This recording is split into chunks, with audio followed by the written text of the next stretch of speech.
Thank you for watching the BBC's Challenge Cup coverage on the iPlayer. The programme you're about to watch did include a live vote. As you are watching it on the iPlayer, you won't be able to participate in this, so please do not try. Thanks for watching.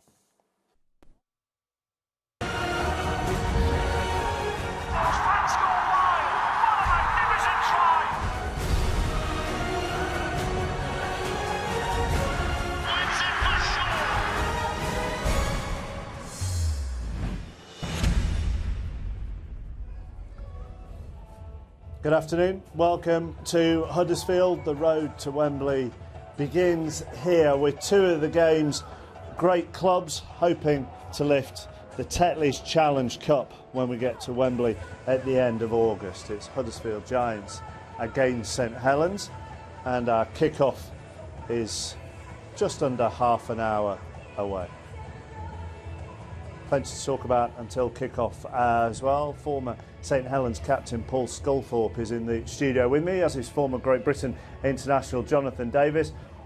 And I don't know what to use as a title for you, Brian. Soup kitchen employee, yeah, or something like that. No. We'll get to the nitty-gritty of what exactly Brian Noble's role is very shortly. We want you to get in touch with us as well. Just use hashtag BBCRL or find us on the BBC Sport Facebook page if you are using social media. There's an awful lot to talk to Brian in particular about, and the situation at Salford, before we even get into St Helens and Huddersfield, which is on the way. In all seriousness, apart from sat between these two, what is your position at the moment? I met Marwan on Friday morning with the chief executive, and he's very keen to go in a different direction on the coaching front. And so that's probably, in a nutshell, where we're at the moment. There has been a job offer of a director of football. The intimacies of that have not been discussed in detail. So I suppose you're in one of those positions where you're reflecting on everything that's going on. So you have met with Marwan Kukash, the owner, right? Friday morning. Yes. You are no longer head coach of Salford. Yeah. But you could be director of football with Iestyn Harris as coach. Is that what we're saying? I think that's where we're at. Yeah, I think there's still a lot of water to go on the bridge, if you like, and there's still a lot of unanswered questions, certainly. Because after the great win on Thursday night at Hull, it was a bit of a surprise, to say the least. Ben Smith already in touch with us, a Salford fan. I really hope Brian stays on as director of football. Is it a role that appeals to you? Do you know a great deal about that role at the moment? Well, first and foremost, thanks for the support there, Ben. I don't, and it's important that we all have to take legal advice in these situations, Mark, and I think it's important that, with that in mind, it's difficult for me to talk about it. I'd love to, absolutely love to, but I don't want to shoot anybody or myself in the foot. All right, so that's still to be considered. The general feeling in the game, Paul, of what's happened to Brian is what? It's a tough call. I mean, you look at the whole Salford situation this year. I certainly don't think Mr. Kukash is coming out in the press and saying what Salford are going to do helps anybody. It certainly don't help his team, because it just adds so much more pressure. I was talking to one of the Salford players, and from my point of view, if I was playing for St Helens going to Salford, you'd want to raise your game, because here you've been told as a team that are going to go and do things, so you want to perform. So I mean, he could be adding pressure to his players, and that could have hindered results so far. Go on, John. I think it's always great having kind of investors or benefactors into sport. We have to have them, but it kind of amazes me, in all the, rugby union and with Cardiff City football, to a degree. It's when they come in, they should have they delegate things out, they get the people on board, but then they try to have a hands-on approach. Well, it's they've had credibility from their success in their business world. And why do they think they can just all of a sudden get credibility and do what they think they can? They've just got to give someone the role, as they do with Brian, leave them get on with it, and stand back a little bit, and have faith in their decision of who they put in charge. I've seen it a lot. They come in for some reason with sport, it's ego-driven, and then it goes pear-shaped. But both points are interesting. I don't know how much of either of them you can answer. But the Paul point you can certainly answer. Did you feel that sides were playing Salford this year differently to how they played them last year? And that was that partly down to the owner's comments? Well, it's not down to the owner's comments, it's down to the expectancies and sometimes the unrealistic expectancy placed on the players. If you're an opposition player and you come to Salford with some of the things that have been said about the team by whoever, then you're going to raise your game, as Paul quite rightly says, and you're going to take a baseball bat and say, well, we'll see how good these blokes are. But I know intimately what's gone on, I know intimately where the team is. I absolutely have the complete faith in that team. They'll go on and do things, but there's no doubt that they're challenged. But living with pressure is what players do, is what coaches do, is what a lot of people... Could you do your job without interference? Well, what a good question. Excellent question, Mark Chapman. Could you do your job? I was doing my job anyway. Okay. I think we can read whatever we want. I think you can do it easier. You can do it easier without interference, because that's, Brian knows.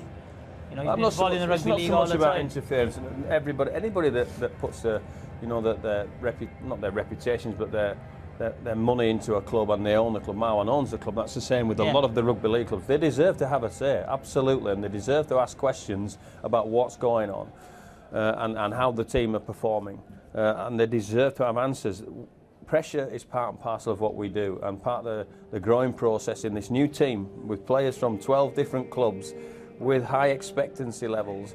The stuttering and stammering at the start is not unexpected for some people that know the game intimately. Okay. They want instant success, don't they? We're 2 points away from the top 5. It's very tough. And we're in the Challenge Cup having a fabulous win, and the catalyst of Thursday night, I felt, was probably the tipping point in relation to our growing process and getting to know each other. We had a good players back on deck. Bearing in mind we've had players in the stand not playing, and I was never more confident this team is kicking on. Yeah. From a player's position, then, when you get a game like this, Paul, and as Brian says, this could have been the catalyst for this season. A couple of late tries, the second one, which we'll see in a moment from Francis Melly, the last player of the game. Do you sense a group of players sometimes, this is the turning point of our season? Definitely so. I mean, certainly in this game, to go to Golden Point and get the win, but any win over a Hull FC side in a Challenge Cup is a worthy win. And like you say, we're what, 7 or 8 games into the season now, where the Salford boys are going to be knitting. As Brian says, there's a number of players from different clubs and a lot of expectancy. There's going to be a settling in time. And I think, if you look at it, sometimes you think, well, you get out of jail a little bit and you think, right, is our name on the Challenge Cup this year? You have that as a player and as a club. Sometimes, you have that feeling. And if anything, maybe it's too early, for Salford in the Super League. But in the Cup, you only have to win a certain amount of games and you could be in the final. I mean, Yestin's taken over the reins tomorrow in relation to the coaching aspect of the club, and I wish him absolutely every success. I think this team is really ready to take off and really ready to do things. And they're getting used to the expectancy levels, and there's always going to be a lot of noise around a new team. You just have to look in football around Manchester City and think the expectancy levels are really, really high. Am I disappointed? Absolutely, I'm disappointed. Do I understand some of it? Maybe not. With a bloke that knows a lot about the game and have faith in both myself and the players, that's a good group of players, and it just takes time sometimes to gel people. It's a good group of players. It's also a group of players with big personalities and strong personalities, and Yestin, for all his coaching ability, will have to manage that as well. Sometimes with strong personalities, is it easier for a more experienced man to handle them? I'd say so, but I think obviously, Brian's, his history in the game, speaks for itself. Yestin, obviously a very well respected coach in the game now, but there is a lot of big personalities at Salford, and for me, that is 95% of a coach's job is managing his players. These guys know how to play. What it is getting the best out of these guys come game day. We're on #BBCRL, also via the Facebook page or at BBC Sport as well. Plenty of ways for us to get in touch. Brian is with us all afternoon. We aren't getting rid of you. He will answer your questions. Anything you want to put to him, we will put it to him as well as the afternoon progresses. Let's concentrate on this game though, shall we? Huddersfield against St Helens. The prize of the Challenge Cup awaits at the end of August. Who will get their hands on it? A competition full of history, and who better to take us through that competition than our very own Ray French?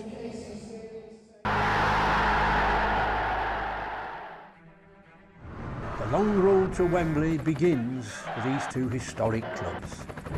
Road to Wembley does indeed start here at Huddersfield, although some games have taken place already, if that kind of makes sense. We've spoken about Salford's win at Hull FC. Last year's semi-finalist London Broncos beaten by Catalan 40 points to 24. The holders comfortably through at Dewsbury also on Friday night. And yesterday, Sheffield thrashed Scholars.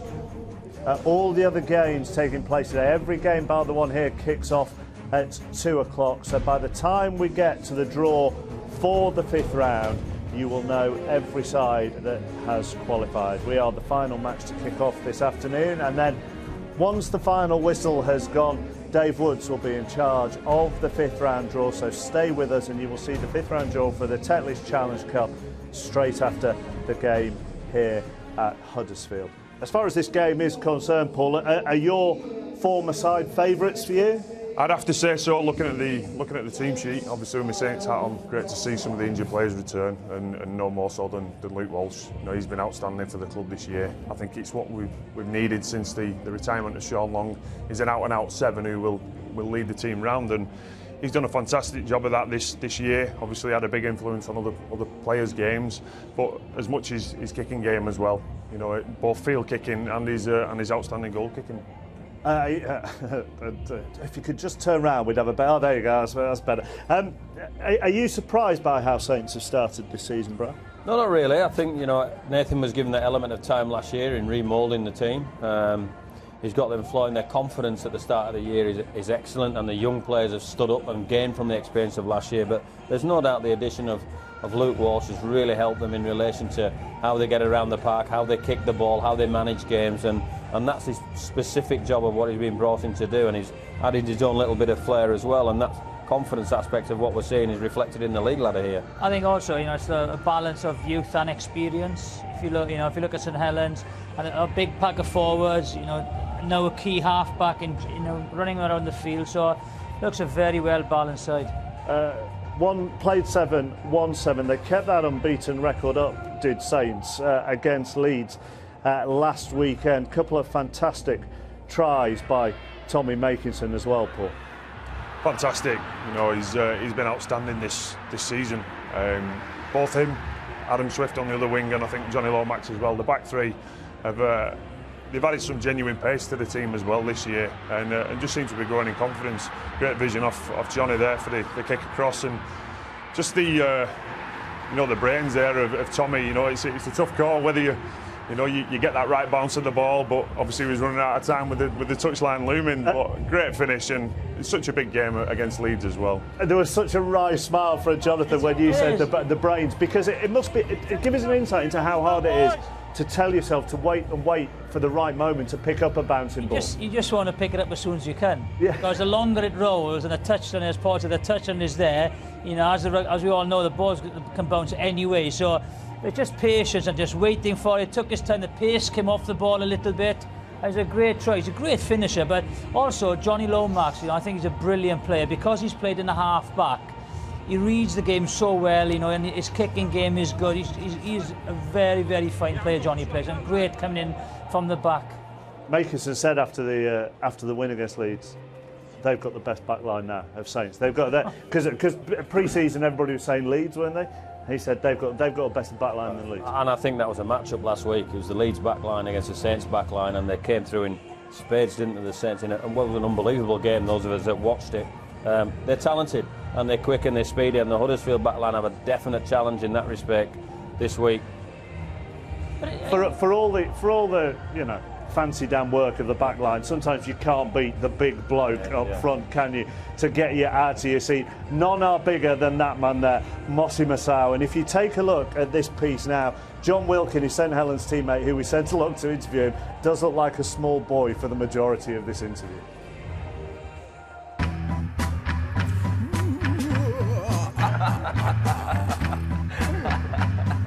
So you got this nickname, the Smiling Assassin. I got a monster in my closet. You enjoy that side of the game, don't you? That's what the fans were so excited to see when you came on. Yeah, that's it. I like the physicality of the game. I got the nickname because every time I put a shot on, I'll just smile at them and then I'll just aggravate the person playing the ball. They've nailed another one. saw it training today. You had a little smirk when you put one of our teammates on his backside. Mark, are you okay? A bit sore, to be honest, mate. What happened? Well, I was on the training field minding my own business, and then before I knew it, I was on my back. I think Mossy got me. For me, it's not. I just love just mucking around, but that's just part of it, I think. Trying to bash people. Well, it's funny you're mucking around, but you're absolutely crucifying all of us. He's a big softie off the field, but I'm glad he's on my team rather than an opposition player. And let's talk about Polynesian athletes in contact sports. Obviously, such a valuable asset for any sports team. You know? Yeah, it's just built for the Polynesian people. They love being physical. A lot of the boys are either said they're too big, you know, in under 15s. If you can, never mind the face slap, this is a body slap, boom! So how big were you when you were 15? I think I was 100 kilos. 100 kilos? It seems to be every Samoan guy in professional rugby leagues, you know, huge. I don't know, because in Samoa, most of the people are lean and they're ripped. So I think it's the Samoans born in like New Zealand and Australia that introduced the Western diet as well. And the Samoan food, and just get massive.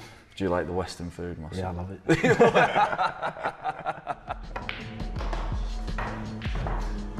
Yes! Yes! How did you find the World Cup playing for Samoa? We had fun, and we surprised some teams, especially the game against New Zealand. Last tackle Samoa, Clonard,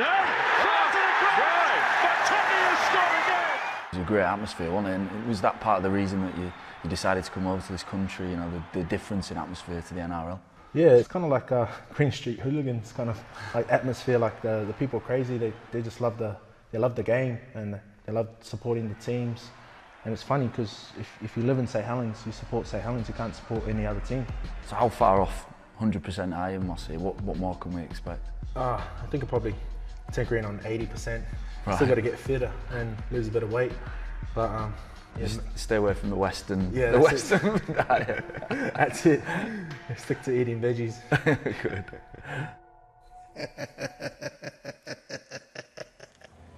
He is a big man.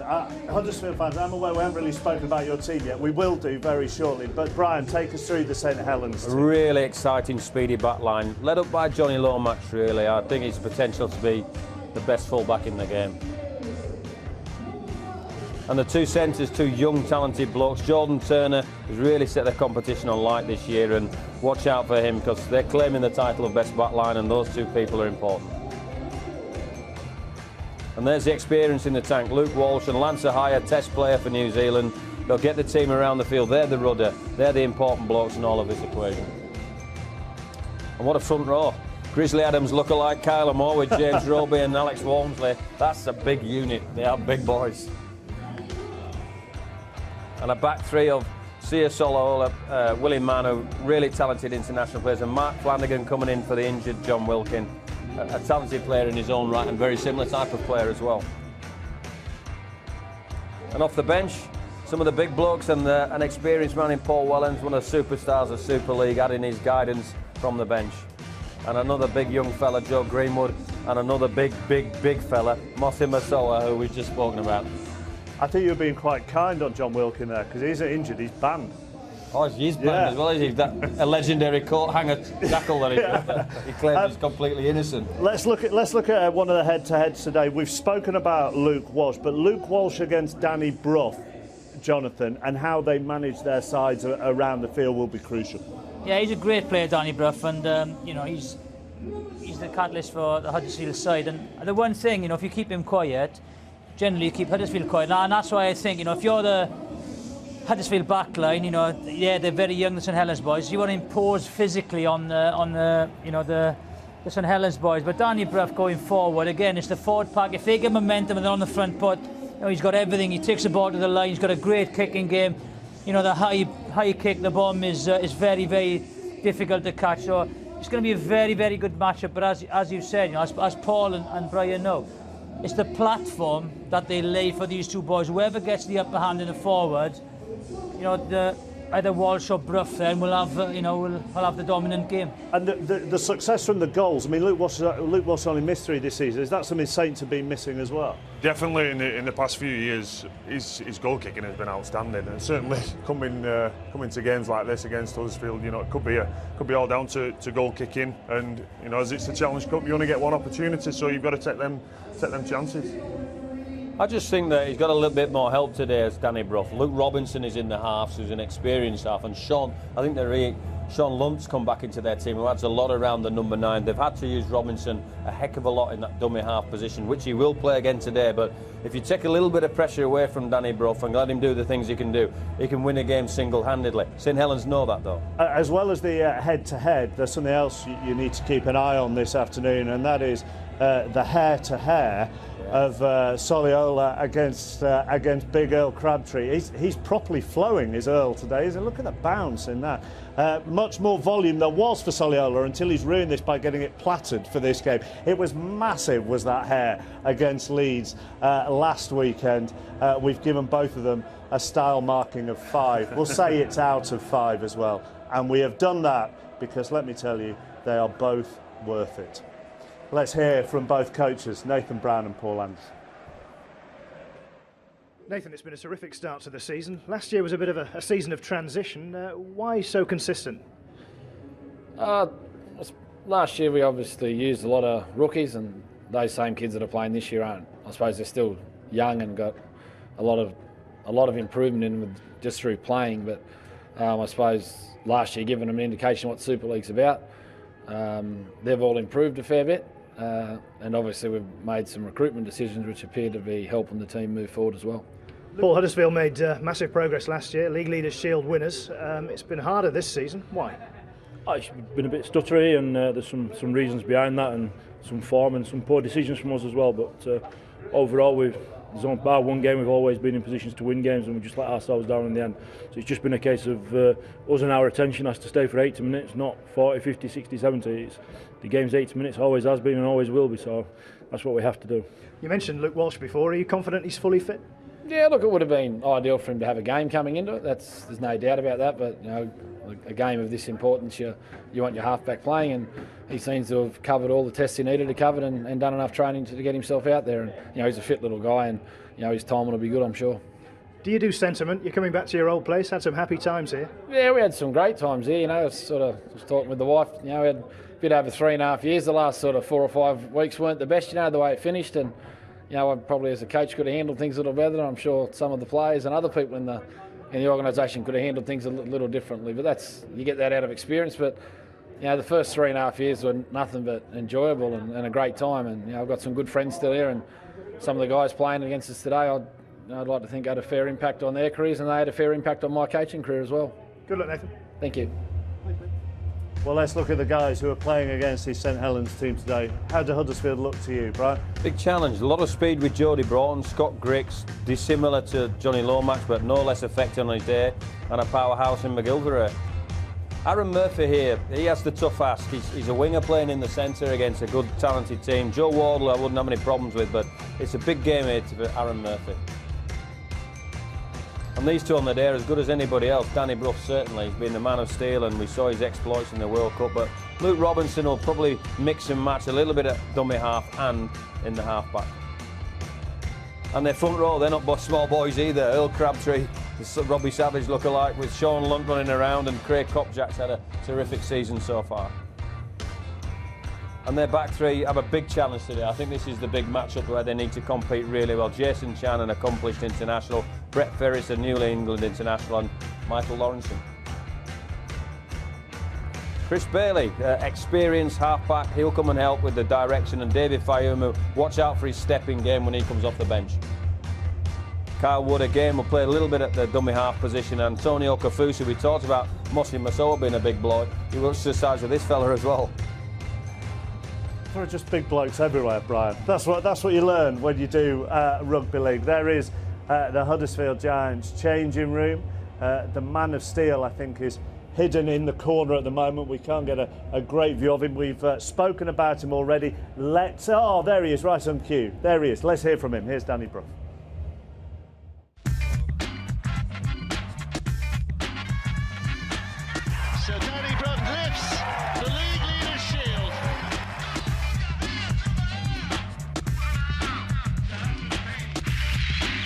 When we started the season out, I was hoping for a top 4 spot, but to go on and win the league, you know, we're pretty good. They will celebrate this moment and savour this moment.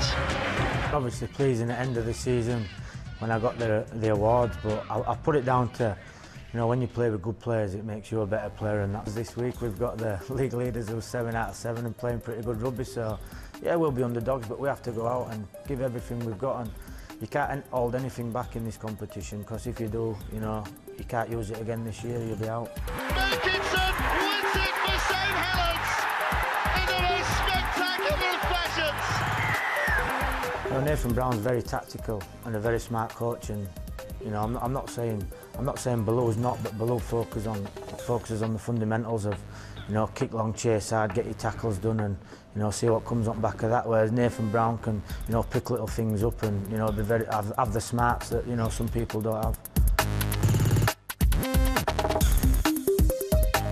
Winning the Challenge Cup's miles more important than winning the League Leaders Shield. Some people won't play in a Challenge Cup final in their career, which, you know, it's pretty harsh, but that's reality of life, and so once you get there, you have to give everything. Interesting comparisons from that man, Danny Brough. Can he lead his Huddersfield side through this 4th round tie in the Tetley's Challenge Cup at home to St Helens? Both teams in the tunnel and are making their way out now. The road to Wembley starts here. We'll get the thoughts of Paul Sculthorpe and Brian Noble at half-time. Jonathan Davis has made his way to the commentary box where he joins Dave Woods. Well, it's a mouth-watering matchup to kick off our coverage. Last season's revelations. Huddersfield, who are more than capable of adding to their silverware this year against the St Helens side, who have set off in sensational style this season. Really is an exciting prospect here today. And there's still Danny Brough there, who could have a big influence on this game. This is the way they are lining up. Huddersfield are missing a strike centre. The England international Leroy Cudjoe is out, but another strike centre. The impressive Joe Wardle is back from an ankle problem, and he has got the lightning-quick Jody Broughton on his outside, who's made quite a splash since his close season signing from Salford. And on the other side, St Helens will be mighty relieved that scrum half Luke Walsh is playing today, signed from Penrith in Australia. He's been a revelation in the early season, but he's missed the last couple of games with a calf injury. And John Wilkin, the big miss today, he is suspended. And at this stage, it really is an unpredictable outcome. On their day, both are capable of hitting the heights. Saints have shown that consistently this year. Huddersfield, for all their inconsistency, have had their moments. Will they manage to knit 80 minutes of moments together today? Or will St Helens carry on this 100% record they have? 7 wins from 7, and the perfect start from Saints' point of view, because Danny Brough, he of the magic boot, has kicked it out on the full, carried out cleverly by Flanagan, and a penalty straight away for St Helens on the halfway line. Jonathan Davis. Not the greatest start, and this will now give St Helens field position. As you said, consistency is the key for Huddersfield Giants. On their day, you know, they're capable of beating anyone and putting sides away, but when they're bad, you know, they are bad.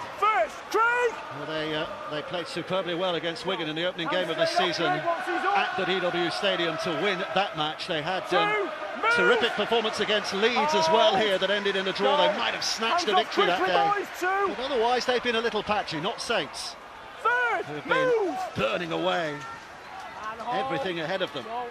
Here's Roby at dummy half. This is Walsh, who puts that flat pass to Soliola. Haircut tamed for this game. Sia Soliola.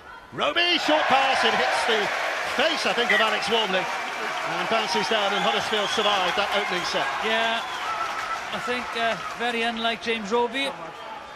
The pass was far too high, not the right weight. Walmsley cops one. Able relieved Huddersfield from the poor kick-off. Heads in, boys. 7 wins out of 7 for St Helens this year. 226 points they've amassed in those 7 wins, and they've scored 40 tries. They are the entertainers, but Huddersfield like to move it around a bit as well. McGillivray with that initial thrust. Release James. Plenty of work to do from deep inside their own half here, Huddersfield. Go to. Here's Lunt, the Cumbria. Kopchak. Third, Kyle. Welsh international, Craig Kopchak. Go. Fresh from that World Cup last year, of course, when the Welsh perhaps didn't perform as they would have wanted to. Move. Lunt. Now Crabtree. Blonde hair bobbing in the breeze as he sends the St Helens defenders back a stride or two with that urge and surge. Here's Brough with a terrific kick. He kicked it on the angle there to his own body. The balance seemed off, but he managed to get that kick away. That's a very, very good set by Huddersfield, though. Right from their own line. A great kick to finish. I think Adam Swift thought of catching it. Just let it run in. Paul Anderson, the Huddersfield coach, actually finished his career with the St Helens, didn't he? Including a Challenge Cup final back in 2006. Stay back. Here's Walsh with a feed. St Helens looking for ground again here. Roby, so important to them, the man at dummy half. This is Kyle Amor. We've seen him a time or two over the years, haven't we, on BBC television. Played for Wakefield in the last few years in Challenge Cup games. It's a good effort by Soliola, but well met in defence. Roby again is off and looking on the inside, and Wormsley. Big hit last year, having signed from the Championship side Batley. It's Amor again involved. For the second time and got the arm free. Lomax in anticipation, the fullback's up in the line, but he has knocked off. That's a very, very good tackle, but by Brett Ferris. You see St Helens just going up the side of the ruck, taking good easy yardage. Good support by Lomax, but great tackle. Gets his hands free. Lomax tries to say that's a very, very good hit. Talk about the World Cup, Ferris was very much a star of England's campaign, wasn't he, last year? Maybe a little unheralded on the national stage before that World Cup began, but everybody knew his name by the time it had finished. Outstanding performer. Here comes Crabtree now. It's a tough effort from both sides in defence in these early stages. Robinson to Brough, delaying the pass and holding on in the end and running into Willie Manu. Here's Lunt, Kopchak, Robinson. They're keeping it alive well enough here. Lawrence taking the tackle, and Lunt just rolls into that acting half position again here and finds to his left. Luke Robinson with a bob and a weave and a little bit of a dart, but Amor got the arms out and made the tackle, and Ohio was there as well. And here comes the final tackle in this set. Brough putting it high, Grix putting the engine on and chasing after that, but in fact it's gone past him, and Brough will pull it on again from an offside position. Well, whether that was caught in the wind or not, I'm not sure. It doesn't look the strongest of wind out there. Well, nobody claimed it. Nobody got near it. I thought maybe Danny Brough would have caught this. There's the up and under, all onside. Ball bounces, no one claims it. Don't know why he tries to kick it on, really should have caught that, then back up, mate. Done something with it. Here's Amor. Kyle Amor's really done a lot of work in the first 5 minutes. Roby. Hands off, Craig, come on. Willie Manu, who has the explosive ability to rip sides open down the channels. Make sure your hands come straight on this off, occasion. Okay, go to. Roby again, Wormsley again, hungry for that early work, and Crabtree put the shoulder in. He and Kopchak stopping Wormsley in his track. Here's Walsh. Lomax, the fullback, up in the line again here. Ohio moving it left. Jones trying to keep it alive. Takes the tackle. Oh, boys. Wait for it. Swift. Ohio. Dummies and darts and almost through. Lawrence put the big arm out and managed to drag him down. And just as well he did. So here's the final tackle. Walsh looking for the kick, but it's covered easily enough and well enough by Jody Broughton, who'd read it well. Yeah, well played, Broughton. Drop back. Willie!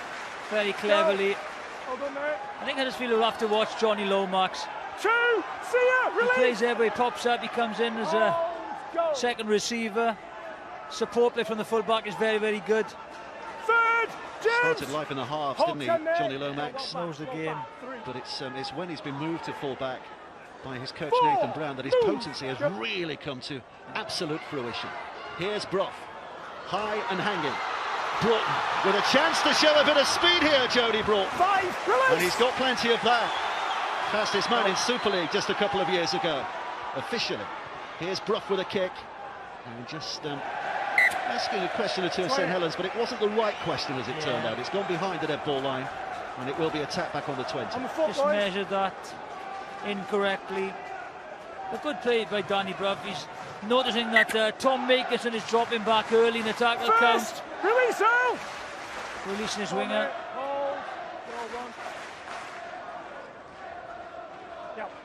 Two, move! Wait for it, Craig. Wait for it. Here's Roby.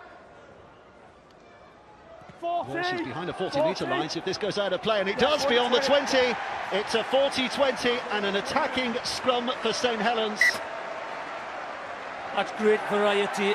The early kick and now field position. Just watch. Brilliant kick. No one chases him down. Definitely inside the 40. You see the winger hasn't dropped back and Griggs hasn't come across, not expecting a kick.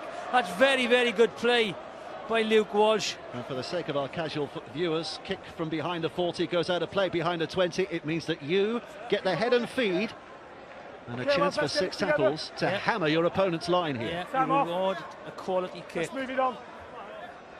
It's got to be quicker, And boys. it's what he brings to this side, isn't it, Luke Walsh? Goal line He's a terrific goal kicker, but kicking in general play and his organisation and everything. Here's Soliola. Setting up position for St Helens. Hold. Go. Roby out from dummy half. Walmsley with a big drive forward again. Kopchak making sure he was held with the help of Jason Chan, the Papua New Guinean international. Here comes Walsh again. It's Manu. Can't get the arms free. Huddersfield makes sure of that. The defence is good enough for the moment. Hold the line. Wait, But there are still tackles to come. Roby again. Walsh with those couple of dummies. O'Hire to his left and the step. O'Hire spoons it over the top. Brilliant. Absolutely brilliant from Lance O'Hire and Adam Swift finishing in the corner. But he will be the first, I'm sure, to come inside and thank the St Helens number 6 who laid that on a plate. Well, not the first time. Lance O'Hire's thrown the dummy. He had a half a break earlier on, looked very, very dangerous earlier on. On this occasion, they just give him too much space, throws a lovely dummy, and they don't complete the tackle. This is the 40-20 that sets up the field position. That's a beautiful kick. And then from that kick, just what? Dummy, and then puts him in space. There's one block there, just can't, there's too much gap there, you just can't get out there. There's 2 dummy runners. One just holds. I think it's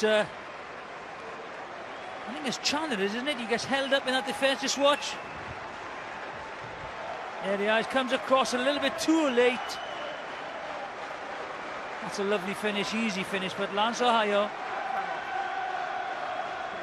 Well, he's had mixed reviews in his time at St Helens as Lance O'Hire. But I think the common consensus is that alongside Luke Walsh this season, he's at his most effective.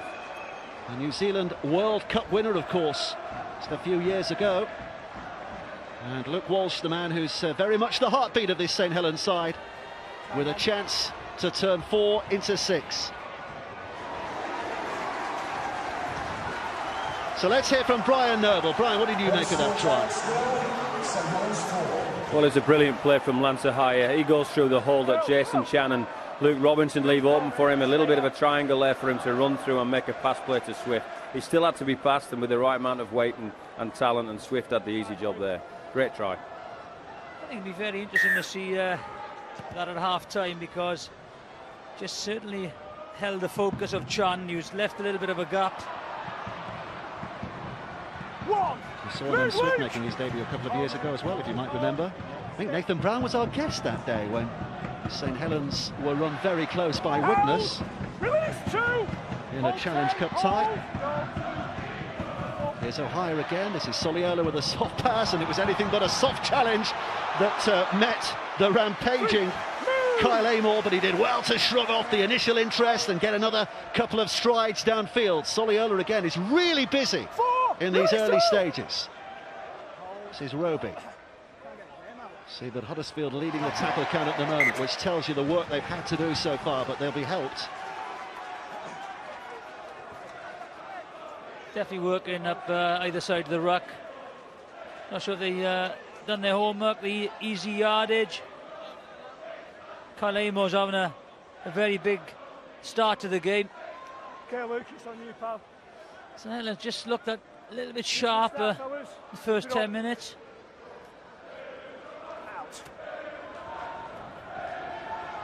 Step by Broughton, who's done well. One, move! Here's Lunt. Go. Crabtree lining himself up, but Lunt will run past him to Robinson, and little track back on the inside by Chan. Hold! Go, that's it. Lunt. Here's Kopchak. Third. Swivel and a turn as he hits that line. Bruff. It's Lawrence coming in short, but St Helens defence had him read. Lunt away, and now Bruff, and there's a bit of a gap developing on the right-hand side. The pass just hesitates the momentum a little, so there's more to do for McGilvray, but he's a big handful, Jermaine McGilvray, for a winger. And here comes the last. Bruff with a measured kick. He hopes. Makinson was underneath it, but so too was Jordan Turner, who takes it very safely. Yeah, good take by Turner. Just not enough height on that for the Huddersfield Giants players to compete for it. I just feel that Huddersfield Giants just need to take it up a little bit. They're going lateral very, very early and not having much change of this in Helens' defence. They've just got to make the easy yardage and then, feed the half-backs to create something. At the moment, St Helens' defence is just coping very, very easy because they are going lateral. And here's the big man.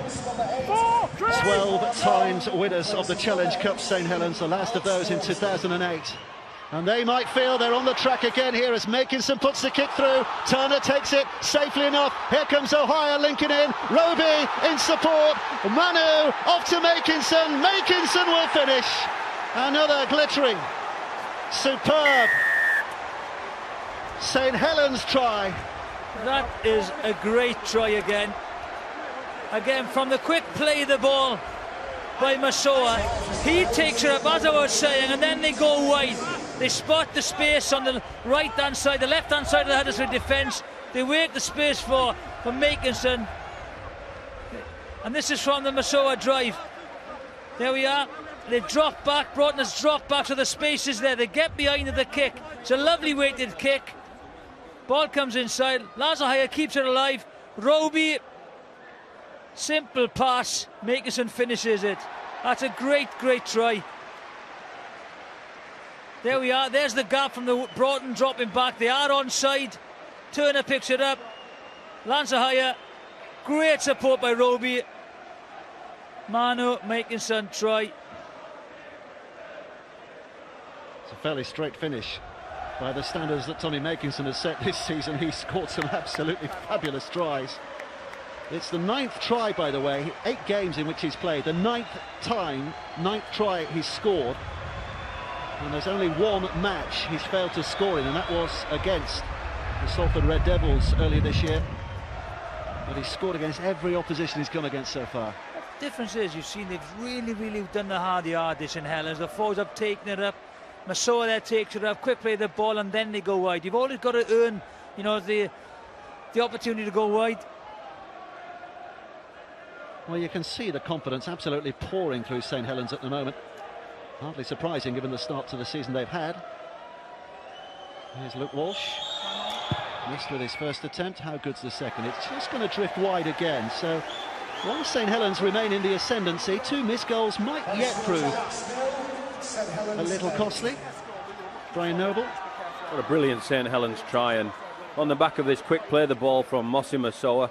He gets the ground. James Roby spots the opportunity on the fringe. Luke Walsh increases the opportunity. Jordan Turner releases Makinson. They should have closed the play down there, Huddersfield. Look at the number of blue shirts in the frame. All backing each other up, all supporting each other. Nice hands from Manu to Makinson to finish in the corner. Brilliant try. That's a hanging kick, hanging restart. Great take. Hold, boys. Hold. Go. Surrender! Stand! Roby standing here at dummy half, 15 minutes played. Nothing to suggest so far that St Helens are going to suffer any kind of a dip in form. It is up to Huddersfield to dig deep and find a way back into this game. Long, long way to go, but Huddersfield need to show some heart now. Hands there, Michael! Roby looking left to Flanagan, and Flanagan just pushing the possession inside the Huddersfield half on the 5th tackle, so on the last. Lanso high with a kick, again measured between the full-back and the winger. Who wants this? Broughton is the man who bends his back and is going to bring it back here. A great set again by St Helens, a beautiful kick to finish. Indian goal. That says it all, doesn't it? First half possession, 70% St Helens, and territory 63%. There's Grix. St Helens fans in good voice. Huddersfield fans yet to find their voice. I'm sure he's found his voice, Paul Anderson. I think he'll be screaming out 1 or 2 instructions. This is a very good kick, beyond very good. It's a brilliant kick, absolutely brilliant. And when his side needed it most, Danny Brough has come up with another scintillating 40-20 that puts his side from the brink of defence to the very point of attack. It's a great kick, this is. You know, we saw one earlier from St Helens and Watch. This is an even better one. He checks, he gets behind his own player. He's got to check his run and then puts a magnificent kick in. And when Huddersfield needed something to happen on the field, whether it's a tackle, you know, a break or a kick, that should surely lift Huddersfield Giants now. Great opportunity for them. So Danny Brough prepares to feed the scrum. Huddersfield prepare to launch their attack. Here comes the first effort from Jason Chan. 10 metres away. First time this St Helens line has been under pressure in these early stages, and Kopchak is very nearly there. He's there. Oh, he's dropped the ball. Dropped the ball backwards in trying to reach out. Well, the referee, having initially said it was a knock-on, I think now is just double-checking. So let's hear for the first time today from our video referee, Ian Smith.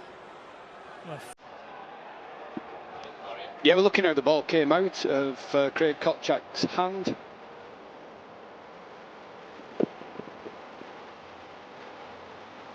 So it's how the ball came out of this.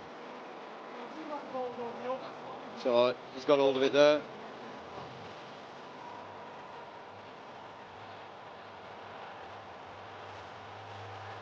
He loses that. Then that's it. Yeah, loses that. Just run it back, play it at full speed. Yeah.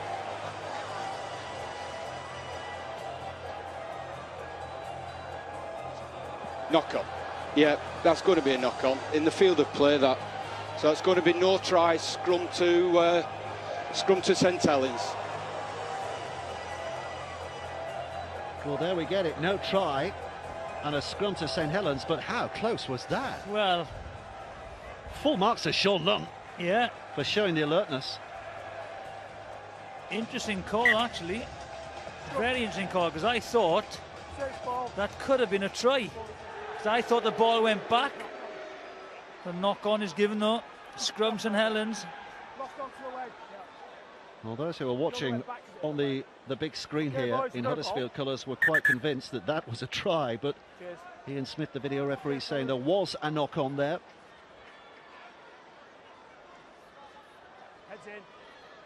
So St Helens survive. Huddersfield missing out on their opportunity, their first of the game so far, but St Helens now with a chance to bring it forward with Jordan Turner. Let's hear from Damien Johnson, who's down on the touchline. Damien.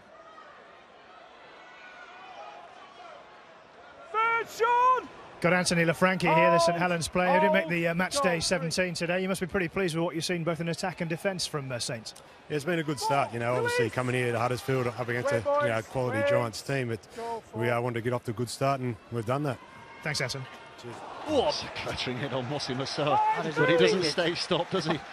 He hit him with everything, and he just carried on Massar. He's on the field of play here. Expect fireworks. Here comes Lomax. It's great pressure. Terrific little flick, but it's not gone where he wanted, and Brough has it instead. And runs it back towards that halfway line, and the sun's come out here at Huddersfield. The sun's come out, but if you get close to Mossimo So, you might have think it's gone back behind the clouds again. Here's Lunt. This is Robinson. Going to try and take them on. What hole there might have been there, closed up quickly enough. I think it's a Lunt clash again. of heads there. Kyle Amos come off badly there. It's gone backwards, play on. But I think Kyle Amos copped one right on the head.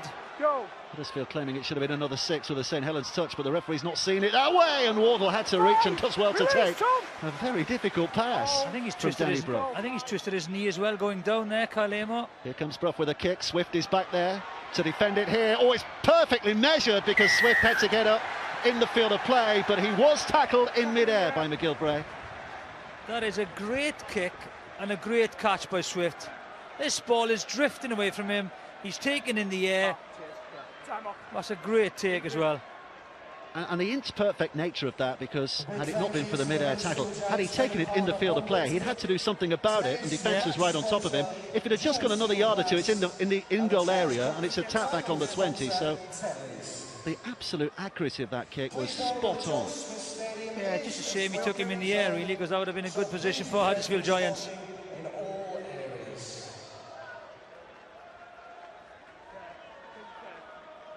We've got a bit of a stoppage here because Kyle Amor is still being treated on the field, so the referee is mindful just to stop things so that he can get off, and he's looking just a little uncomfortable, isn't he?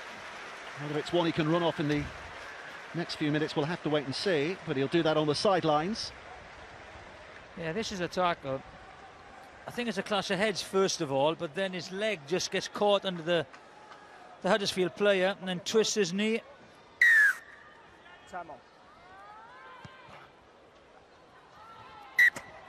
Don't forget the draw for the 5th round of the Tetley's Challenge Cup coming up right after we finish the commentary here. And lots of Challenge Cup ties taking place as we speak, and have already taken place, of course. And you can see all the action on the Super League show, a Challenge Cup special, Monday night, 11:55, BBC One HD in the north only, but across the nation on Tuesday lunchtime, 1 PM on BBC Two. Roby has knocked on. A little of frustration in St Helens' game at the moment. Yeah, so wants to go out and play it. He's complaining that they're not allowing him to play the ball. James Roby knocked it on.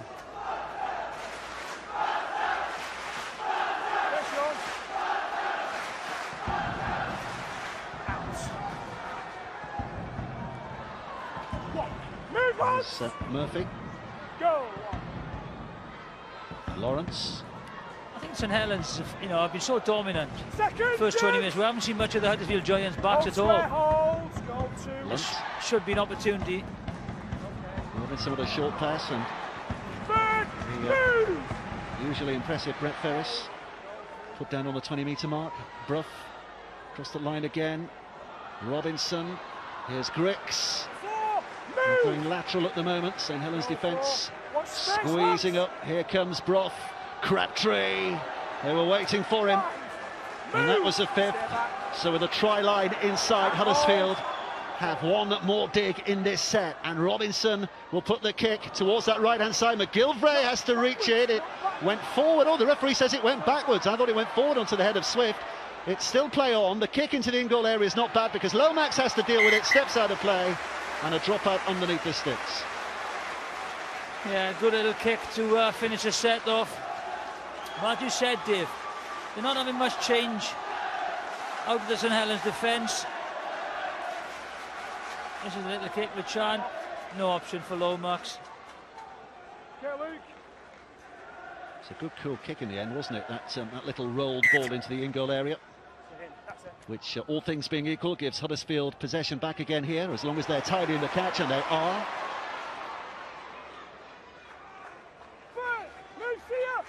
Jermaine McGillvray's been in amongst the tries as well this season. Six times he's been over the whitewash, including a hat-trick in the opening game against Wigan.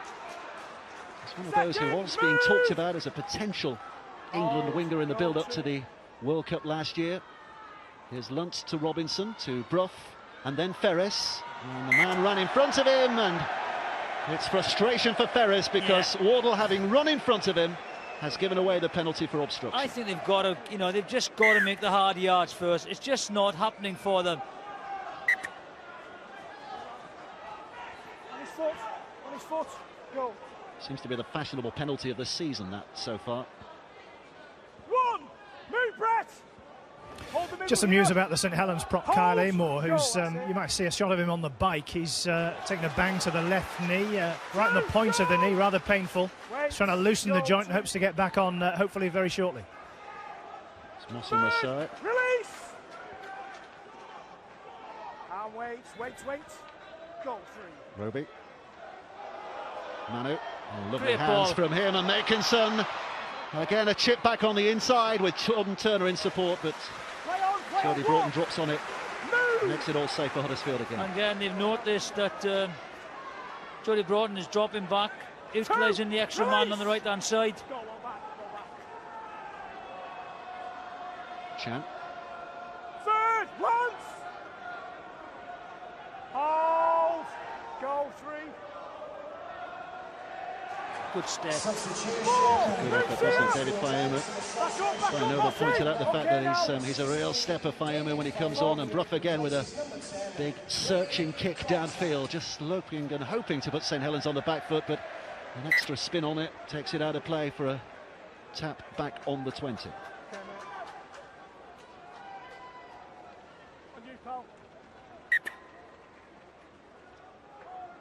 One, release Sean. Fayuma having come on there for Craig Kopchak. It's the first interchange that Huddersfield have made in this game so far, I think. Oh, this is good from Swift. Oh, it's just ankle tap by Brough. He was away then, Swift, with support from Makinson. Desperate tackle by Brough had to be made. Go higher. Third, release. Wait. Goal 3. Just about got there. But it hasn't stopped St Helens' momentum, in as much as they're still troubling this Huddersfield defence. Manu with a strong carry. A couple of tackles still left to play here. And Walsh with a kick, and Robinson bumped in midair by Lomax, and there was almost an immediate apology from the St Helens fullback. Yeah, he knew straight away, didn't he? He didn't go through the tackle. I think Luke Robinson will just get up on his feet and play on. Well done, Luke Robinson.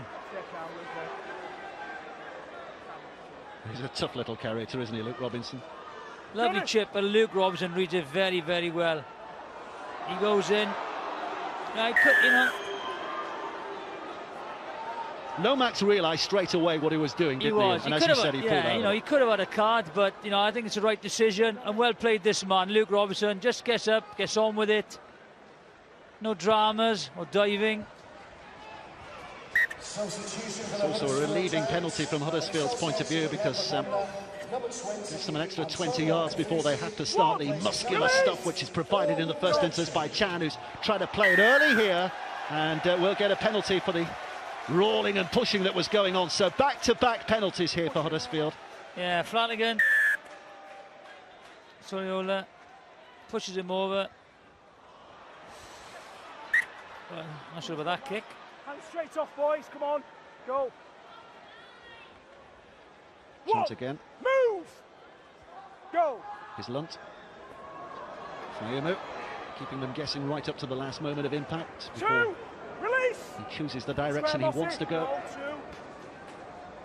Lunt to Robinson. Robinson on that right-hand side, and Murphy's out there, and he's made the gap here for himself. Lomax does well to get across. McGilvray was on the outside. Yeah, should have given it. Here comes Lunt, doing what he does so well. Has he managed to smother his way over? Phil Bentham's not sure. He doesn't know. So let's put it up to the video referee again here, Ian Smith. What news now?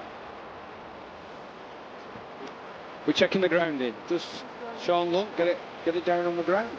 Simple as. I think a camera from the side, that we can't see there. There's nothing to show on that, it's pretty close. Yeah, this one. Nice and slow, please. Yeah, got it. It's still up. It's still up at this moment in time. Still up at this moment in time. We can't see that. Have you got anything different? Well, continue it. Continue it. We can't see that. Have you any different angles on that? We're still. Yeah, another one will do, please.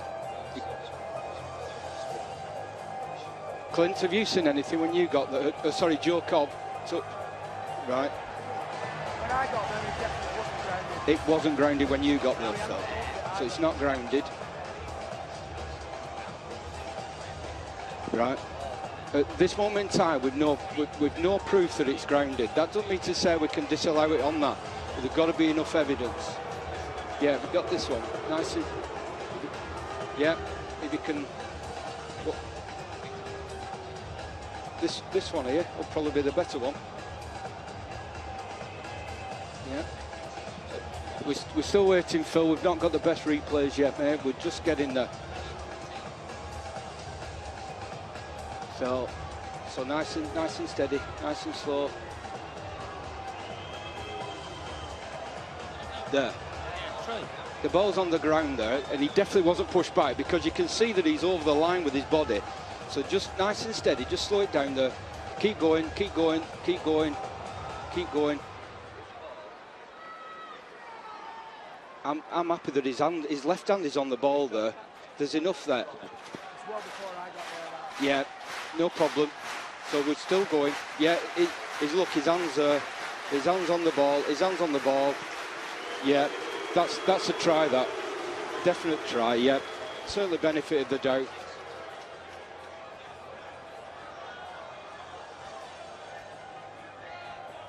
They'll like it. They were giving the video referee the slow hand clap a few moments ago and doing that he hadn't come to a quicker decision, but they'll forgive him now, those Huddersfield fans, because not to deny for a second time, Sean Lunt has been given the benefit this time, the benefit of the evidence. Ian Smith will say that was a good try and exactly what Huddersfield needed. Yeah, I thought it was a very, very good try. Well worked move down the right-hand side. I thought Aaron Murphy could have put the winger over, but eventually they get that try. So Danny Brough to try to add the 2, and for all that St Helens was sparkling in the opening stages of this game, he has put it wide. There are only 4 points in it right now. And what Brian Noble, himself a hooker of some redoubt, makes of this.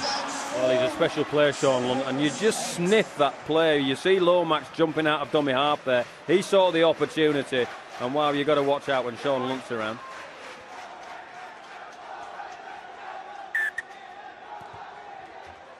Played with Huddersfield, of course, Sean Lunt in the Challenge Cup back in 2009. I think he had a similar try disallowed in that cup final, if memory serves. Good run, that is. Very good run. Okay, Fusi. So Huddersfield back in the competition, game on again. 28 minutes very nearly played. 4 points to them, 8 for St Helens. And it remains a cup tie in the balance here. Yeah, 3 good drives there. Good yardage. Fayumu.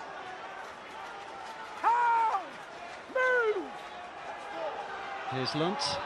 Stands and waits. It's Brough. Now Robinson. Now Murphy. Soliola's across there to deny him any ambitions of further progress. McGilvray at dummy half. This is the 6th tackle, so Brough will put it high and immediately goes jogging after this. Makinson's underneath it. Lawrence got a hold of him and pushed him back behind the net ball line. Never any intentions to challenge for that, Lawrence. It was all about pushing him back into the in-goal area. Yeah, that's a great set by Makinson. Look down to me, we just want to check the challenge. Great take by Makinson. What a fantastic set. That's a lot better. Just the hard yardage made by the Huddersfield Giants forwards. Gets great field position. You know what, Danny Brough? Just checking if there's a challenge in mid-air. The referee's given a goal line dropout, so nice and slow, please. So is he in mid-air when he catches him? So he jumps, He's still in mid-air. He tackles him before his feet come down. Phil, that's a penalty. They're not going to like this. St Helens fans are. They love it because they've got a penalty here. Tackle in the air. Yep. Borderline, but the right decision in the end. Yeah, a couple of early tackles, you know, have robbed them of very, very good field position from good kicks by Danny Brough. I think we can go down to the touchline again. Here's Damien Johnson. Down here on the touchline.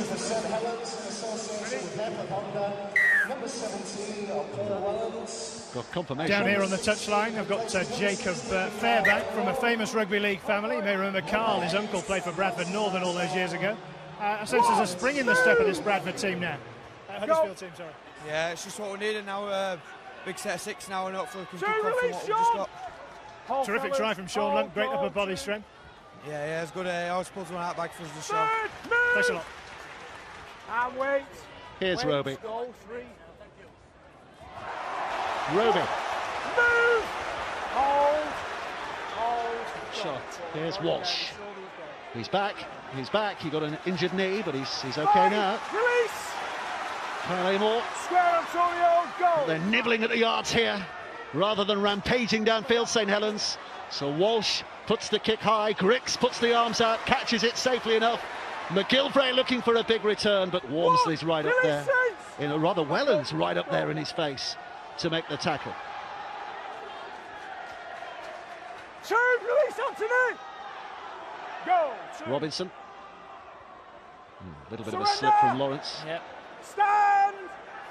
3. Go 3.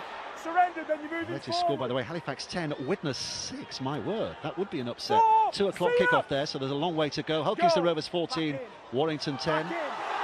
Previous one, by the way, Halifax are a championship side and Widnes Super League, of course, and playing well this season, Widnes. And the 5th round draw following this match as Huddersfield looking to make progress downfield again. 5 tackles gone. Here comes the 6th. This is Danny Brough now.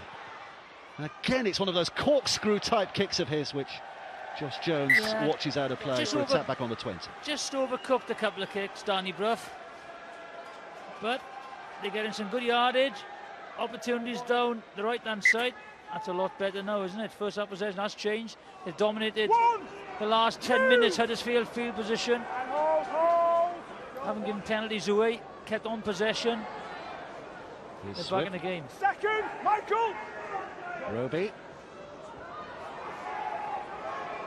Third, hands out. Anthony Walker is fresh from the interchange bench. Here's Roby again and Wellens. Still turning the clock back every week. Paul Wellens, his 468th St Helens appearance today. Amazing achievement. Good hit. Good offload. Good hit by Colfusi, but as you said, terrific by Amor to keep it alive. Just over 8 minutes remaining. St Helens on the 6th tackle again here with Ohio. Grix bounces away from him, he's knocked it on. He's still not defused it, yes he has, but that was very, very untidy, and St Helens are given high hopes here. That's very, very difficult for Grix. You know, the ball is bouncing, just watch, a clever little kick on the last tackle, leaves it bounce, it bounces into him, that's very awkward for Grix. A bit of luck for St Helens, good field position. Not looking happy, Paul Anderson, the Huddersfield coach. His side under pressure here. He knows the mistake he's made there, Scott Grix, the Ireland international. He knows his side are under an awful lot of pressure as a result. St Helens poised. Roby. Here's Lomax. Turner.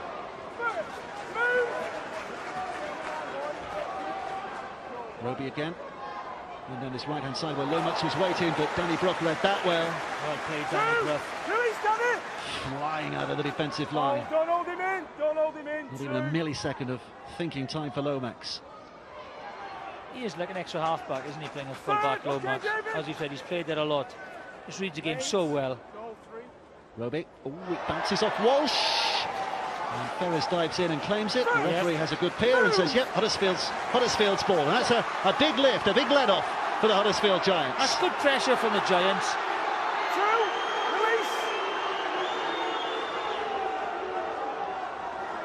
Here's Broughton. 3, see ya!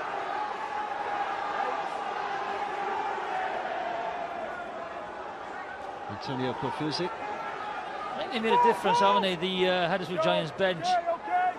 Fayumu, Kafusi. Ferris carries it in one hand, gets a good pass away to Waddle, and here comes Broughton to try and get the speed away. It's a good, quick-thinking pass back on the inside. Look at this for hands. Terrific. Griggs puts the kick through, and he's got the pace, has he? Jordan Turner just about gets there. Thrilling stuff from the Huddersfield Giants. Yeah, great play by the Giants. Great hands. Good support play. Desperate defence. Soliola just gets to the ball first. Well, they're turning it up in defence here, Huddersfield, to try and keep St Helens penned right there. 3 tackles gone. Saints struggling to get to the 20 metres. Well, this was terrific, wasn't Great it? offload. 2-on-1. Tremendous. Tremendous play.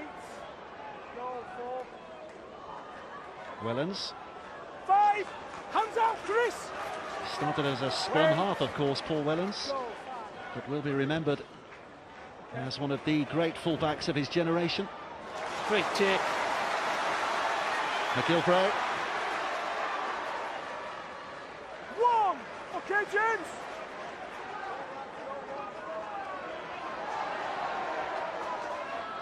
Here's Murphy. He's not played since the 3rd week of the season, Aaron Murphy. Jody Broughton has taken his place on the wings, but in the absence of Kojo, he's getting a run today in the centres. Here's Kyle Wood from the interchange bench. This is Brough spinning it wide to Wardle. The winger had dropped back, Makinson, in the anticipation of the kick, which... Yeah, should have gone then, Dave. Offered a hope there, but Wardle couldn't get the pass away. Good play by Turner. Release! Go. Wood. Now Brough again. This time it's low and sent shooting forward, and good hands well from taken. Adam Swim. Well taken and well met. 1, It's a high quality game so far today. 2, First in our Challenge Cup run. Nathan Brown's hoping that his side will be going all the way to Wembley in August. Just at the edge at the moment. Lomax. It's a good run by Lomax. Here comes Roby again. Ohio to his left, but Roby's going to have a go. 5, release him! Go. Rush, time to have a good look up, decide where he wants to put this ball. He tries to turn Griggs, a biggish in-goal area, which Griggs has to field that ball in and run it back and do some work here, but he's asking Broughton to do it instead, and Broughton's doing very well here. Jordan Turner with an important challenge in the end. Yeah, nearly away. Here's Brough. Just sensing a little disunity in the St Helens defence behind the rock. 2 tackles has taken Huddersfield back to within 10 metres of the halfway line. 3 takes them back inside St Helens territory. Here's Wood. Ferris, quick, good hands to Griggs. Griggs strikes away from one, gets it onto Wood. Wood has to duck and dive away from the cover, but keeps it alive. Out it goes to that right-hand side where Chan is waiting. Ohio's across there, but well, I was going to say doesn't make the tackle, but he did. He just held on. Hang on. This is Robinson.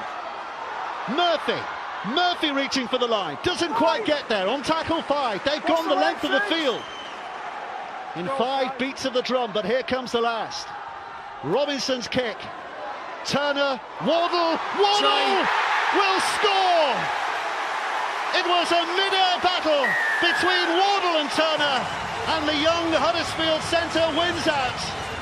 Huddersfield get their second try, and it's all square again with half-time looming. That is a great, great try. What a turnaround in the last 15 minutes. They've just made it simple, good yardage, and then they've gone wide. And what an exceptional kick to finish the set. Wardle gets above Jordan Turner. Great play, great support play. They keep the ball alive. They don't panic. Chan just, I thought he was away there, but desperate tackle. They don't panic. That's a lovely ball. That's the forward pass. Well, that's the one that started to move. Griggs again, great play. And this is the finish. pinpoint kick. It's a lot easier when you're running at the ball to get above the defender. Brilliant try.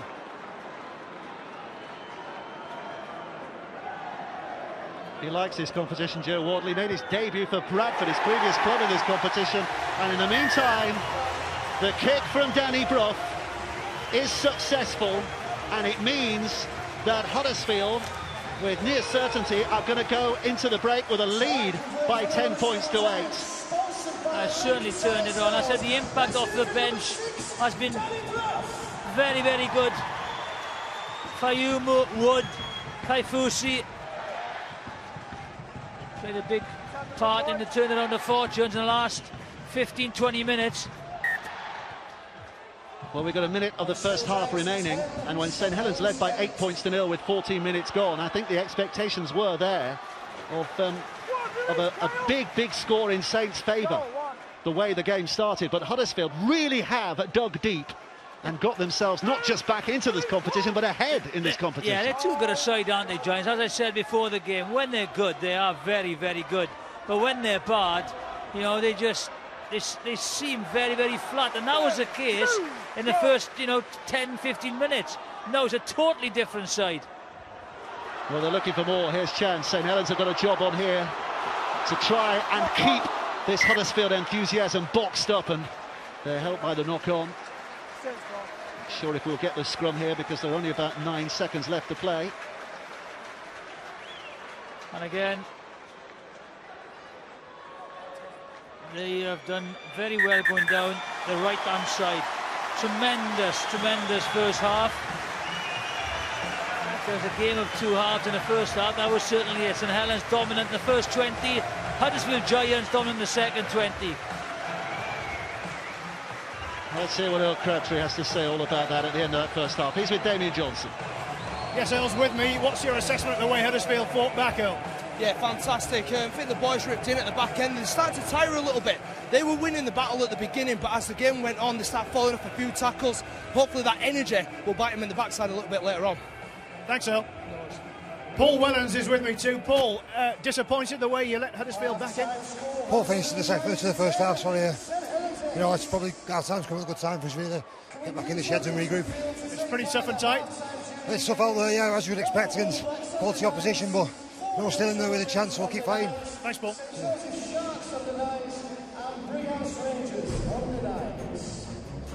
Well, Jonathan Davis said it at the end of that first half. It's been a half of two halves. There are your match facts. More possession for Huddersfield, more territory as well. Completed 74% of their sets compared to just 59% for Saints. That's basically 10 sets out of 17 that Saints have completed. Paul Sculthorpe and Brian Noble in the studio. What do you make of Earl's comment, actually, at the end there, Paul, that St Helens started with such verve and such vigour that maybe they tired themselves? That's certainly how it looked. It was a half of two completely different quarters. Saints come out of the blocks and stormed into an 8-0 lead, but looked to tire. And as Huddersfield grew and grew in confidence as well, started bumping off the tackles of St Helens and certainly got themselves back into the game. And Jonathan made the point in commentary, and I think you agreed with him as well, that Huddersfield's use of the interchange has benefited them. It was huge. I thought Kafusi, I thought Fayumu, Bailey made a huge difference to the output of the Huddersfield team. They looked after the ball a little bit, it got to their hand, and then they targeted St Helens' left-hand side defensively where Lance Ahaya is, and they had a bit of joy, didn't they? They made a lot of meters, a lot of yardage, and then, as Paul says, the confidence grew. They were back in the game after the one score, and it's now a totally different game. I suppose as well, if Saints started with more verve and vigour, they actually started the kicking game better, which is something that we discussed pre-match between Walsh and Brough, and Brough struggled earlier. Yeah, not the best start for Danny Brough. Obviously, smart play from Mark Flanagan here to get the foot out and catch the ball on the full. But we spoke about the kicking game of both these two beforehand, and this kick from Danny Brough. Just the wrong side. Just the wrong side of the post. But both come up with a 40-20. Big plays for the teams at the right time. And this first one led to Saints' first try. It did. That 40-20 from Lou Walsh then took us into the first try for St Helens, Brad. Yeah, they got their field position through that kick, didn't they? And it was important that they capitalised on that at the start of the game with a bit sketchy start from Danny Brough's kicking game. But here's the first try from Saints, and Luke Walsh highlights the people that are coming off the sideline and having to go to Huddersfield, but the key here is Lance Haya. Luke Robinson, we see, and Jason Chan don't work together. Luke Robinson gets in front of the ball and past the ball, and it gives the opportunity for Haya to run into the gap that he creates, leaves Jason Chan behind, and then it's a great pass in itself for Lance Haya to make this to Swift, because he's out there on the back. We see there McGillivray coming in to try and stop the play. Super Saints try and made by Lance Haya. I think we're seeing a different Lance as well this year. I think with having a genuine half-back, I think he was signed as a half-back, and he's not the kind of player that likes directing play. He's more of a running man, and I think that having Luke Walsh in the side this year has allowed him to do that. And do you think he was unduly criticised then last year because of his lack of a partner? Yeah, and I think probably coming in as well and playing numerous positions. You know, he's played full-back, he's played hooker, he's played 7, he's played 6. It's difficult to find out, you know, where he wants to end up, and I think certainly now at 6 with Luke in the team allows him to just play his own game. Let's just take a look at the Walsh-Brough head-to-head. Tackles are fairly even. More kicking though from Danny Brough. Would you expect that, Brian? I suppose you would. Well, I mean, the last half a dozen kicks particularly were clever kicks and were concise kicks. We've seen ourselves that he started the game a little bit poor in relation to the standard of how he kicks the ball. Once he started kicking the ball well and they highlighted where they were going, I thought they looked a completely different team. And I can't emphasise enough the emphasis of David Fayumu. His first 4 or 5 carries, he beat the St Helens defender and gave them a ruck win so they could play a little bit quicker. And it made a huge difference to Danny Brough's kicking game, kicking off the front foot. Do you think they also just needed to settle a little bit, those Huddersfield players, in the sense that they're coming into this game, they're the home side, they know they've had a difficult start to the season as Saints are flying, they just needed to settle and be calm? I think so. It was obviously going to be a fast start to the game, and as you say, Saints come out the blocks, you know, Kyle Amor, Alex Walmsley, you know, really taking it to them. But as you say, maybe that bit of fatigue set in after that 20-minute period, and Huddersfield just found their feet in the game. And as they got more and more into the game, the confidence grew, which gives you more energy anyway. We had a perfect view of Saints' second try, didn't we, from Tommy Makinson, right down below as this was. He started it and finished it. Well, just watch it. I mean, Walsh is the architect. He gets it out there to Jordan Turner, releases him. I think Huddersfield are poor there. They should close the play down. But look at the number of blue shirts in the frame. We're highlighting Makinson here, who actually finishes the play. But there are 7 blue shirts in the frame to finish that play. Once they get the other side of the fence, St Helens, they're really difficult to stop. So as a defensive line, you've got to really encourage not let them get there. You've got the likes of Roby and you've got the likes of Manu, and you've got Makinson finishes here with his textbook dive into the corner. But that was a fabulous try, wasn't it? Well, look, certainly has a distinctive finish, doesn't it? Done it before, hasn't it? Well, certainly is. Jonathan Davis, whatever he says before the show, would have kicked that. I'm telling you. It's certainly not in the coaching manual to put the ball down that way. Don't be teaching any young kids that way. No. I would imagine if you're coaching kids, you would be furious. Two hands, for goodness sake, put it down with 2 hands. Huddersfield then got themselves back into it. We wouldn't have guessed 10-8 at half-time, would we? Their first try. Well, I mentioned to Paul that I thought they were passive, but Robinson here comes from one side of the road and highlights O'Haya. Now he gives the centre Murphy the chance to run past him. So Lomax has to come into the frame to make the defensive play, and the coach will go balmy on that one because the threat is where the ball is, and Johnny Lomax has gone to try and get back into position. Lance Haya's gone away. There's the window of opportunity there for Sean Lunt, and he doesn't need those kind of windows. He could have a smaller window and still cause you problems. But he gets the ball down, as we saw from the other angle, which was a great finish from him. Smart play from Lunt. But Saints will be asking themselves about their marker defence there. Is that another thing you would if you were coaching kids, don't turn your back? Yeah, I mean it's difficult for Johnny there because obviously a fullback doesn't want to get caught at second marker, but you know at the time you've got to deal with the immediate, and his job should have been to make sure that the dummy half doesn't run. But it's easy to say from the commentary box, but yeah. Great spot from Sean Lunt and great strength to get the ball down. And the momentum was completely with Huddersfield at this stage. I was saying, as I said just there before we saw the footage, I thought Huddersfield were a little bit passive and Saints were happening to them. But the whole game changed, the momentum changed, and this kick from Robinson probably exemplifies it because the kicks weren't perfect, and Wardle, as Jonathan said in the commentary, he has the jump here on Jordan Turner. It's a great competition, and sometimes they go your way or they don't, but that's with the kick from Brough, that puts Huddersfield in front, and you would have talked about that after 25 minutes. You wouldn't. thought we'd put the jinx on the goal kickers as well. Ruffy pulled us out of it there, talking the goal kickers up before the game, and they were on from 3. Every time the kicks were missed, we just kind of looked at each other going, did we really big them up at the start? Let's just take a look at some of the key match facts from that first 45 minutes. Not much between the leading tackle. In fact, not much between any of those stats, is there? Well, you really? look at from most breaks down, what we see above is who's doing all the work in relation to tackling them, and maybe at Lancer High having 14 is an indication of how they're trying to get to Lancer Higher to make a lot of tackles. But the 3 stats below, most breaks, most runs from dummy half, most points kicked, you can't separate the teams. So there's a lot, and this game is finally balanced. As we've seen, Paul Wellens probably summed it up and said, well, they got us towards the back end of the half, we can regroup now and get back to what we were doing particularly well, and what they were doing well when Masoa, Amos started particularly well, Wormsley, winning the ruck in and around there, and working Huddersfield around that middle part of the field, and then going to the fringes. They'll need to want to go back to that. I'll ask you both what both sides need to do in the second half very shortly. Both coaches will be earning their money at half-time. One man who is able to relax during our Challenge Cup coverage nowadays is that man, our very own Ray French. Still has his BBC jacket on. He'll be doing some work for local radio as well this afternoon. Giving his thoughts to somebody next. Can't shut Ray up. Once he gets going, he's away. I tell you what, let's treat you to some of his Challenge Cup thoughts.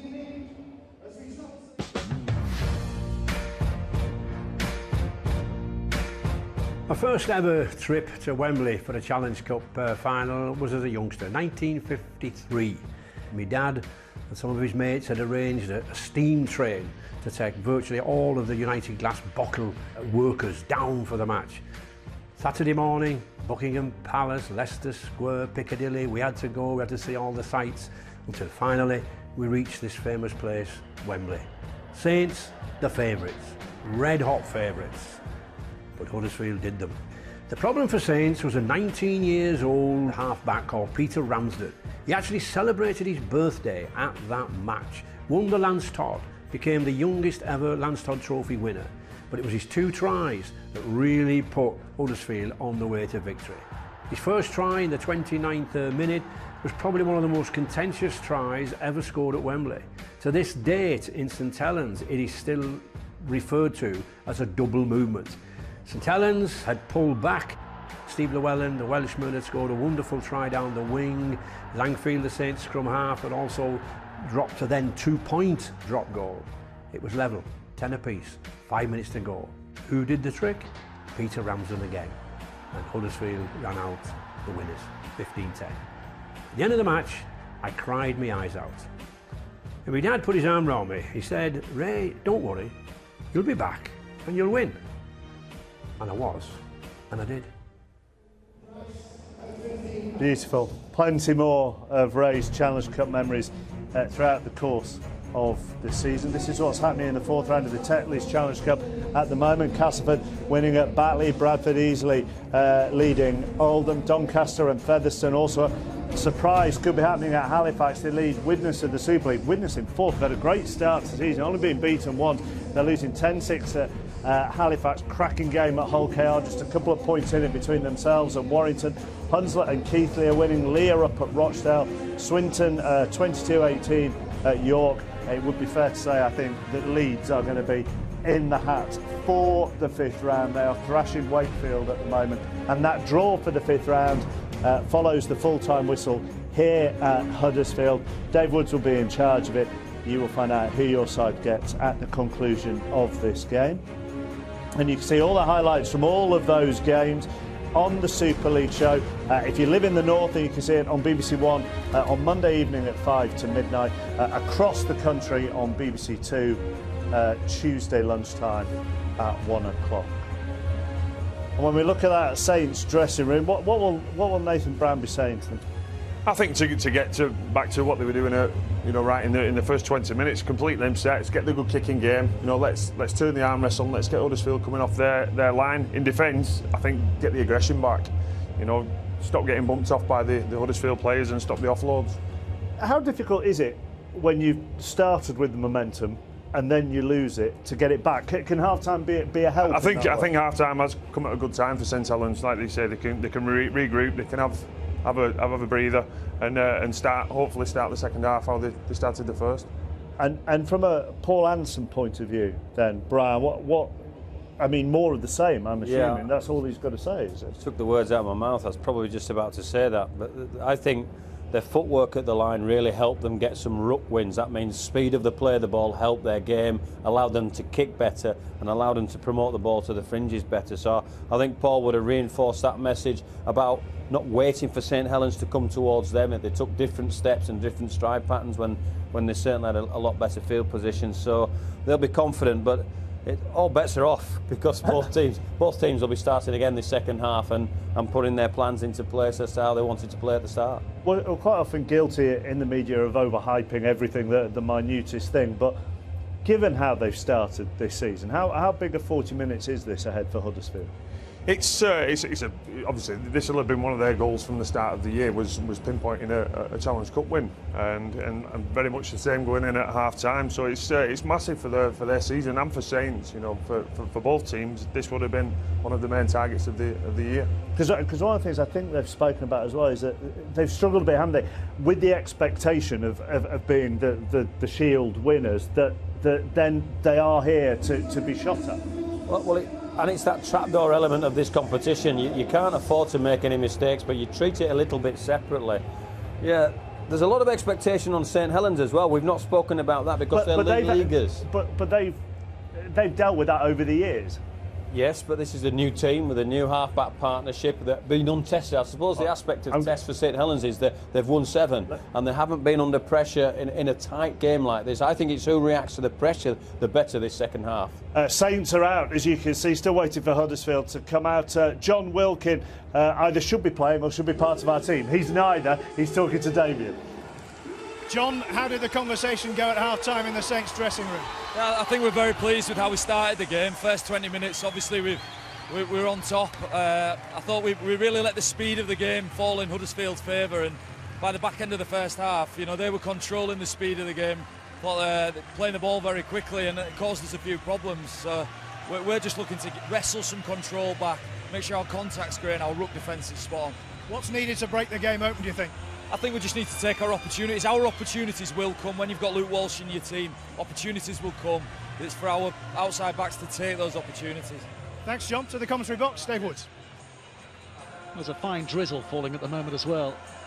Not sure how that's going to affect things in the second half, Jonathan. Yeah, it might be a bit slippery on the surface, but yeah, John Wilkin is right. Both the first 20, St Helens took control of the game, and with that control they scored the points, and then it was similar with the Huddersfield Giants in the second 20 minutes. So it'll be interesting to see who has the momentum at the start of the second half. Off we go. Tommy Makinson, we're ready, they're ready. It should be a cracking second half here between two sides of high pedigree who've produced some really good moments, each of them so far, but they've each produced moments they'd rather forget at times as well. Who is going to get over the line first? There we are. Kaifusi and Fayumi making an impression straight away. You know, 2 plays the ball, now 3 play the ball, nearly in the 40-metre line. It makes it so much easier for Danny Brough then and Robertson. Moving ominously through Bailey inside the St Helens half in this opening minute. Should finish in a decent position to get a kick away here. In fact, Robinson rather is going to go for the kick on the 5th tackle, and it's a very good finish to a very efficient opening set from Huddersfield. And what a difference, yeah, what a difference from the start of the first half, where they went lateral and didn't get field position, put the halfbacks under pressure, and Robinson just puts a little kick in. Great set for Huddersfield Giants. So head and feed here for St Helens. Luke Walsh is going to feed. We heard what John Wilkin had to say was going on in the St Helens dressing room at half-time. What news from the Huddersfield dressing room at half-time, Damien Johnson? Well, Paul Anderson, the Huddersfield coach, described it as like 2 heavyweight boxers going toe-to-toe. He told his players to think about pressure, not points, in the opening stages of the second half. Keep turning over the ball, make sure we play in their half of the pitch. Pressure, pressure, pressure. It's all about enjoying it too. Hard to do that in a tight Challenge Cup tie. Carl Amor is still looking a little unhealthy out there, isn't he? He was very sluggish up from that last play, the ball. He got the bang on the knee to remind you in the first half. Jason! Hobbling, no, a shake of the head. I don't think he's going to be carrying on here. Here's Walsh with a kick downfield. He's off. Which Jody Broughton should have covered and does. Safety first in the in-goal area. Pick up off the bounce, and it's a solid line of blue from St Helens defenders all up there. And might just have seen the last here of Kyle Amor today, which would be a real shame. The big Cumbrian. Help! Release, Lance! Here's Robinson. Little dash from him from dummy half. Oh boy. Grix moving up there. It's nice stepping play. Bailey, Chris Bailey, the Australian who was at London last year, signed in the off-season. Robinson again, just threatening to go through. It's Walker who made that tackle, and Brough will just roll it through, and Lomax takes it off the bounce. Brough's after him, Wood's up there too. In the end, it's Fayumu who makes the tackle, but St Helens being forced to work hard from deep inside their own territory again here, making some running into Ohio. Release! It's made it a little easier. Yeah, we're not happier with if you're Anderson with the sets and how they've completed them. Goal 3. It was a knee problem in the first half. It looks more like a chest problem for Carlin, or are they just? I think this might be the GPS system they're just reapplying. All the players out there, you might notice one or two bumps on backs on the shoulder blades. Oh, there's a kick which is blocked by Wardle and played out by Wardle. Oh, definitely. So another set of 6. And here's Ohio showing the dummy. They've got little bumps on the backs and the top of the shoulder blades. Those are the GPS systems they wear, which tells the coaches and coaching staff everything that's going on physiologically on the field. They're measuring heart rates, they're measuring fatigue, they're measuring what they do, how quickly they do things. I think that's what you can see it. I think Karim was hurt his ribs. Soliola, spoiling a good story, Jonathan. Out of play it goes. It's Huddersfield who congratulate themselves for having forced the fumble. Well, they've got a good start to the second half. Good pressure, you know, pressurising Luke Walsh as well, pressurising Soliola as well. So good start by Huddersfield Giants.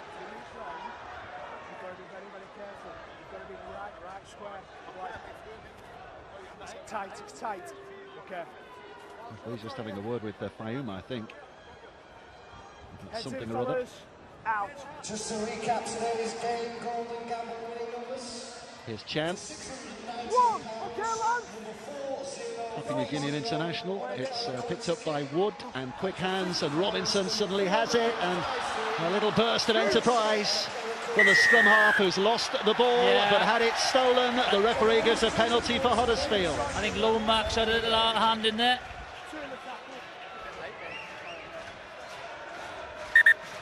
Well, that's a one-on-one, isn't it? Well, he's on the floor. I think the tackle was complete there, wasn't it? It's obviously what the referees decided, so the penalty goes Huddersfield's way here. They're going to take the tap, they're going to have a quick run, a quick blast here in the first instance from Fayumu. Great feet, doesn't he? Burst of expectation from the Huddersfield fans, and there's more to come here, you rather fancy, as Perez carries it in with real determination. 3 St Helens defenders making sure he's going no further, but they're only a couple of yards away from the line. And it's an urge and a search here, and then the offload by Corfusi. Robinson with the juggle. Where's he going? Here's Murphy. Murphy back on the inside. Runs into one, bounces away. Still going here, Aaron Murphy. Move! It's a good effort. McGilvray. Chan. Bouncing on the balls of his feet. 4. Release, Lance. Kyle Wood moves in there. Plenty of tackles in the back here for Huddersfield. Well, at least 2 to go anyway. Swung across to Brough. Brough with a short pass. It's knocked on. Corfusi and St Helens have possession back again. Opportunity there, Jonathan. Yeah, they had opportunity. I think the offload under the post, they had numbers on the right-hand side, but just couldn't release the ball to get it out to the outside backs. Missed opportunity there for the Giants. Go. Not square, There's the knock on. Well, that's good by Turner. What about the pass? Terrific from Jordan Turner, the real burst in the first instance, but then the flick past to Makinson as well. Soliola, he's doing well. He's gathering a little momentum here, St Helens. Roby's off and running. This is Wellens. Great tackle, Robinson. Here's Roby again. Wormsley's running into a bit of space. He gets the pass away, that's fine. It's flung across to this left-hand side where it's taken on a stride or two by Flanagan before he's floored by the Huddersfield defence. Last tackle in this set. Walsh again. High and hanging. Should be easy and is very easy for Jody Broughton. Very easy for Broughton. And Walsh is going to be too happy with that kick. Well, they let Huddersfield off the hook, didn't they? Yeah, he did. A little bit too far. Not enough height. Very easy for Broughton. Here's Brooks. Substitution for the Huddersfield Giants in association with Head of Honda. Earl Crabtree winding himself up, winding the crowd up as he does as well. 31 years of age these days, Earl Crabtree. Longest serving player here by a distance of those who are out there on the field today. 4, move, Paul! Used to be a safety steward here at the this stadium, Earl Crabtree. You wouldn't argue with him, would he? No, you wouldn't. Stay, release! Go! We'll give you the updates of the other scores in just a second, but let's have a look at that. Oh, that's a forward pass. Yeah, forward. That was a mile forward from Danny Brook. It was.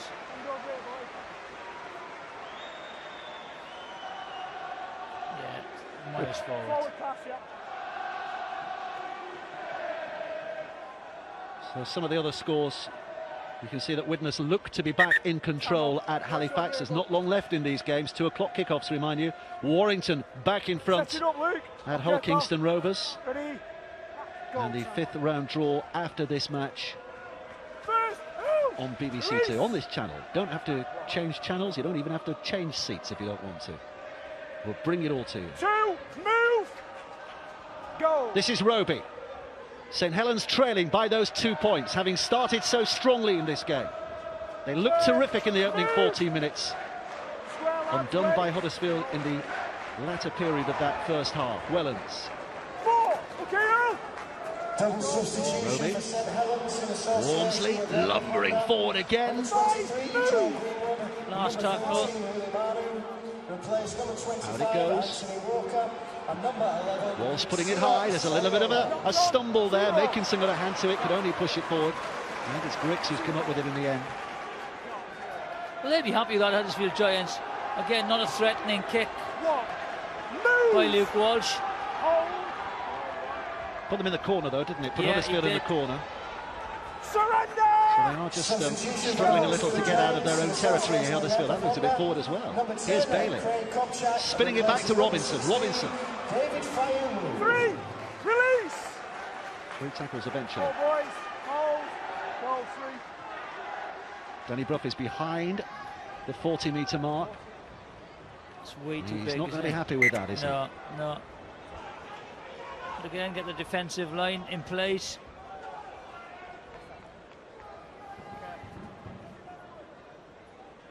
That 1953 Cup final that Ray French was telling us about at half-time, the Peter Ramsden final.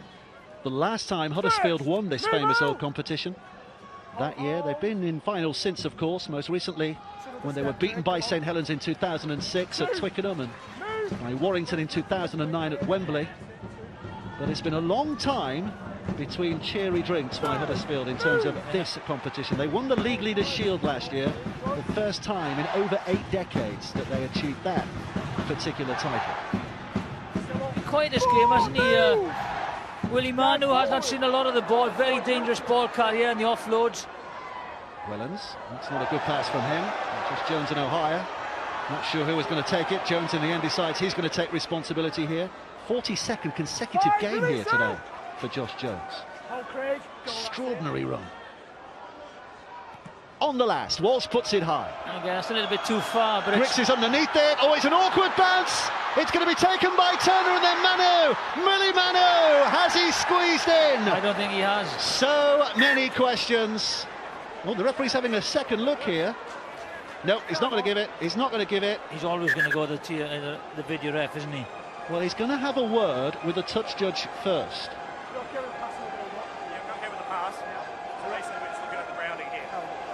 Clint Sherrod is a touch judge on that far side who says everything's okay with the pass. Phil Bentham has a think. Just grounded. And then decides he's going to offer it upstairs. And then the grounding. Onside, offside, and the grounding. Here's Ian Smith, the video referee. So it's from the kick to start with, please, the onside, offside. So if you could pause it on his foot. So if you can pause it there. Yeah, it is the last. Right, so we've got Lomax down here. These three, yeah. Keep running it through.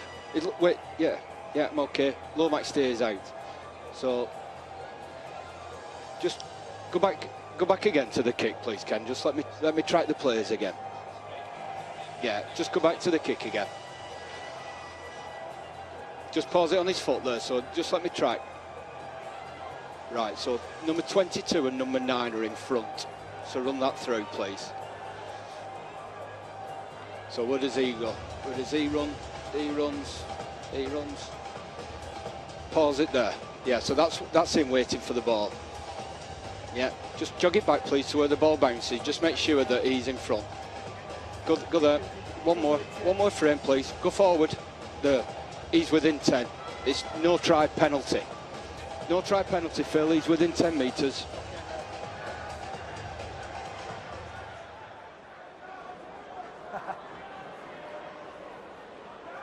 Well, no try. It is the rule. It is the rule. It is probably the most frustrating rule in rugby league. On that occasion, the law's an ass, frankly. I think he might have been about 9.5 yards. I mean, within the letter of the law, you know, Ian Smith gets it absolutely spot on, and had he not disallowed the try, then he'd have made the wrong decision to the letter of the rule. But if ever a rule needed changing, I mean, what interference did he have there? None whatsoever. So it is no try. 11.5 minutes of the second half played. It remains Huddersfield in the lead by 10 points to 8. Now, there's no certainty he'd scored anyway, because we would have run it through to see if the grounding was okay. So there's no certainty there, but here come Huddersfield. Jones comes in to make the tackle on Chan. Oh, goal 2. Here's Kopchak. Third. Move. Wait. He's already gone. Kyle Wood off and running from dummy half again, and looks left to Robinson, and the short pass to Ferris, who wants to bowl it out, and he had support, but it's gone to ground. Wardle couldn't quite gather it in. That was a great line by Wardle there, looking for the offload. Just nearly. Instead, it's St Helens who have it back. Hold. Goal 1. Lomax. 2. It's tight and tense. 2 points in it. The middle section of this second half is looming large now. Greenwood carries it in. Well done, mate. Just like our guest in the studio, Paul Sculthorpe, an Oldham lad, Joe Greenwood. St Helens making decent ground here.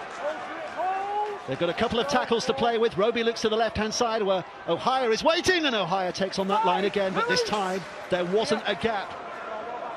So on the last, Jones, caught in two minds by Robinson's run. Then realised it was a sixth. So give it to Walsh. He's the specialist on the sixth tackle. The high kick from Makinson to try and pat back, but he can't keep it in play. I think he's going to be unhappy with his kicking, Luke Walsh. They've just gone a little bit too far on the last 3 occasions. Quality kicker. Very difficult for his outside backs, though. Wood waiting. If he goes now, looking down that blind side for support from Wardle. Ferris. Help! Release! Get off me, get off me! And Ferris just gets another couple of cheeky strides downfield before he plays the ball as well. 4 tackles gone. Huddersfield still inside their own half. Bruff. Now Chan. Chan coming back on the angle. Wormsley stepped in there to make the challenge. And away by Wood. From dummy half, and that's a good kick. A very good kick from that position. Well, Anderson, of course, will be very happy how they're completing these sets, and where, more importantly, as he said, you know, where they're finishing. He wants to play the game in the St Helens quarter, and that's certainly been the case in the first 14 and a half minutes. You can't get much more balance than that, can you, Territory? And a thoughtful Paul Anderson. Out. Here's Roby. Who do you fancy from here, John? Release, Joe! How do you see this unfolding? Oh, mate, hold, go on. Really, at the moment, you have to say that momentum and control of the game is with the Huddersfield Giants, but we all know how quickly that can change in this game. Two quality sides. Discipline has been good in the second half as well, so they haven't just I'm saying that. Commentators curse, and that's what'll happen now. We haven't had an easy penalty where they've given field position. This will be the first opportunity. How sloppy that is. And let's see what happens from this. That is the difference. Small margins are the difference. Now they'll have field position. Well, it's still raining. The sun is out as well. There'll be a rainbow somewhere, and at the end of it, the pot of gold is a Wembley final, and one of these two sides will fancy their chances. Win today of going the distance, but win today is the first big task. Roby rolling in to that half-back position again. Here's Walsh offering it in for young Alex Walmsley. Always make yards, isn't he, Walmsley? Product of the Championship, Alex Walmsley. There's one or two knocking about in Super League now. Well played, Fairless, read that well. Really tore up a few trees playing for Backley a few years ago, Alex Walmsley, and caught the eye of a number of clubs. Could have had his pick of about 6 or 7. Chose St Helens. Here's Roby at dummy half. This is Ohio. Walsh, inside pass. Hammered forward by Greenwood. But this is the last now. So on to Walsh again. The kick. Broughton will fancy his chances here. It's another simple one. Yeah, and you can see he was angry with himself there, Walsh. Shouted at himself. Far too easy for the Huddersfield Giants just to stop that movement. Just a little bit too far. Easy for Broughton. Where's that gone? Where's that gone? Player in the way. Yeah.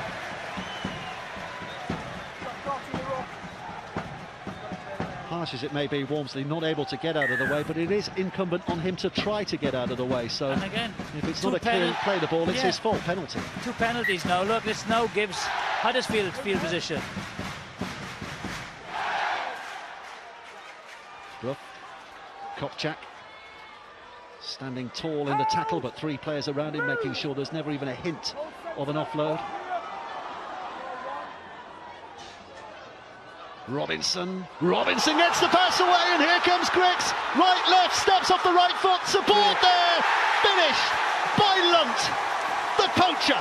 I don't think he's been back on the field that long, has he? Oh, hang on. Touch, as I say here. Joseph Cobb. Time off. Just an obstruction, yeah. Obstruction is what they're looking at. Fellas, if there's an obstruction, please, in the build-up to that. Obstruction. Let's hear from Ian Smith, the sole arbiter in this instance. We're looking for obstruction. So, does he catch the ball on the outside? He does. Does he run an outside to in? Can you just jog that one back, please? Just how the lead runner runs across. So, nice and slow this, please, nice and slow. So the angle that the lead runner is coming through there, he's running the right angle. Does the man catch the ball on the outside shoulder? He does. He goes through the gap. There is nothing wrong with that. If you can go to the grounding, please. Just run this through. Just run. Yeah, we're happy with that. He grounds it fine. That's a try.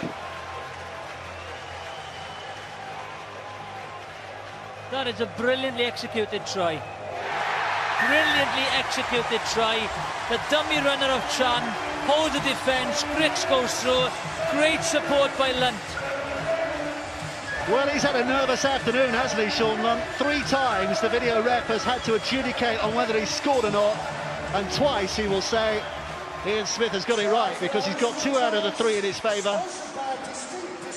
And that might be a big moment here, because it's a 6-point gap all of a sudden. And if Bruff kicks this, an 8-point gap, and that is a 2-score difference. It means that St Helens would have to score twice to get themselves back in the lead, and over it goes from Brook. 16 points to Huddersfield, 8 for St Helens. Are they inching closer here, Huddersfield, to a place in the next round? Brian Noble. Well, take a bow, Jason Chan. The timing of his run on an inside shoulder attracts Lance Ohio, which releases Drix through the hole. He does the rest. Lunt backing up on the inside, as all good number 9s do, but Jason Chan really deserved a slice of that cake from attracting 2 defenders. Yeah, for all youngsters watching the game, that's how you run a dummy run, you know. It's very, very important. The dummy run of Chan created the opportunity for that opening, which a try was scored. Paul Sculthorpe, how much character does St Helens have to show now? Oh, they've got to get back on top. You know, they've been certainly disappointed, Luke Walsh, with the last few kicks. You know, 8 points behind. We've got to take the opportunities and certainly finish with good kicks that either get points or repeat sets. There goes Lunt, so he's lost the ball. It's touched by a St Helens hand, played up by St Helens, so it's back to 1. Lunt was clever there because had he carried on that run in the direction he was going, there was an obstruction just developing. Second, release Willie. Kopchak, who was just running ahead of him. Hold! Release! Third, go! Remember, St Helens scintillating this season, 7 wins out of 7. And they have been magnificent within that run as well. But today, Huddersfield, who've been up and down, are very much on the up. Robinson! Flanagan came across, tracked him all the way. Well, dragged him down. They've been in control the second half, you know, definitely in control. And as Paul said, good hands by Walsh here. Walsh with a step, and off he goes! Oh, important tap by Griggs. Just managed to flick his boot. Otherwise, Walsh might have gone the distance, and then there's a little bit of a disagreement.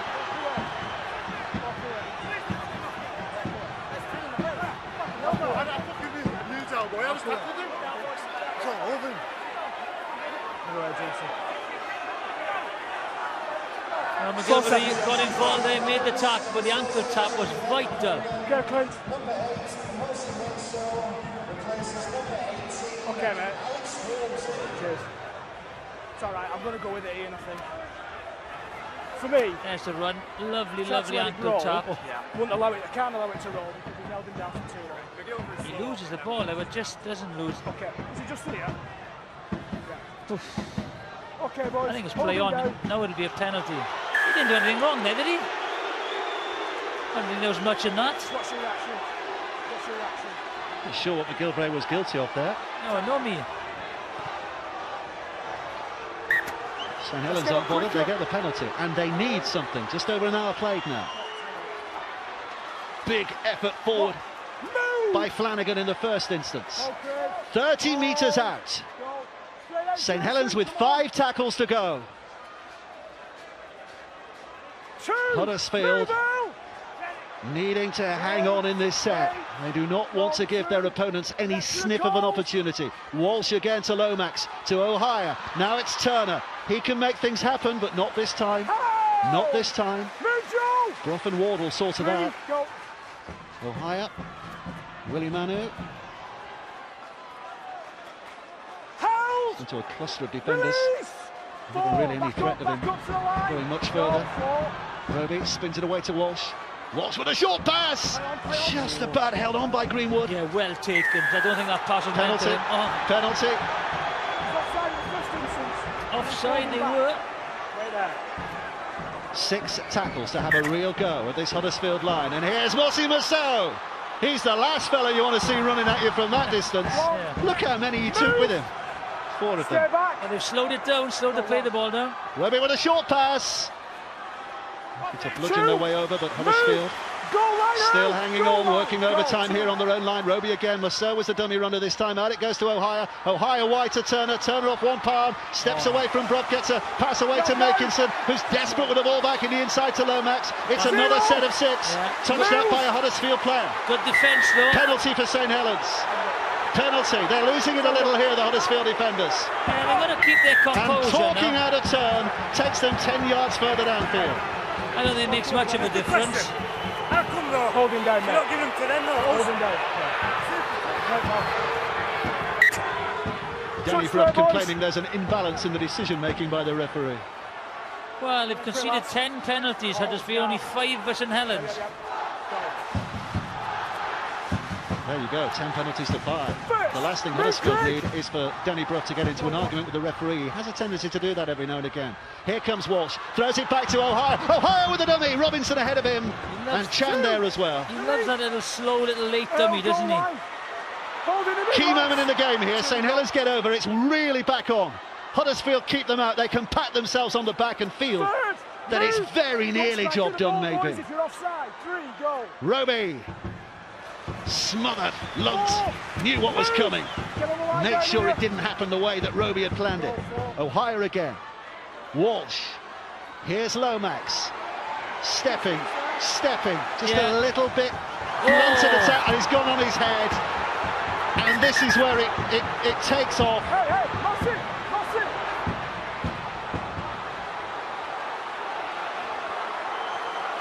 Well, it looked nasty, didn't it?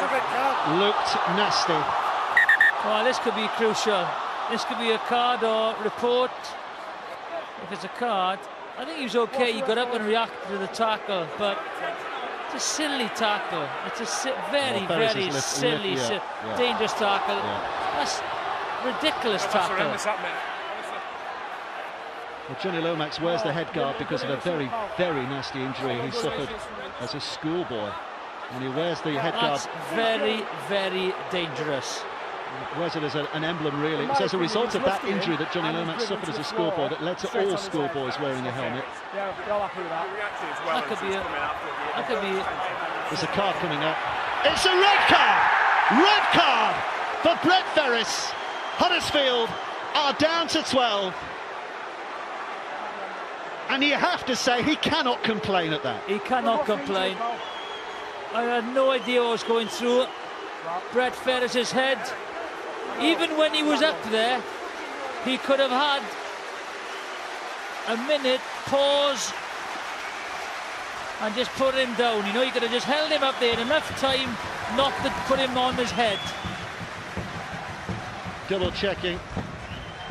A lot of rugby league fans will be aware of the horrific injury that the young Newcastle prop in Australia, Alex McKinnon, has suffered in recent weeks as well. Such a dangerous tackle. And when you see things like that, it does make your blood run cold, doesn't it? But hopefully he's okay. He looks to be okay. Here's Mossy Messiah pushing to that Huddersfield line that is one short in defence now, and a big hole there with Ferris missing. This will be a big set. If they can hold out Huddersfield. Roby. O'Hire. This is Jones trying to go on the outside of Murphy, who's done well to grab hold of his man and spin him down. O'Hire again. Flanagan straightening things up here. Huddersfield fans trying to get behind their side here to lift them if they can in defence. Walsh right up to the line. They've got the numbers here now. They've got the numbers for Makinson. Great finish. Tommy Makinson seems to do that every week. He loves the spectacular, and he's done it again.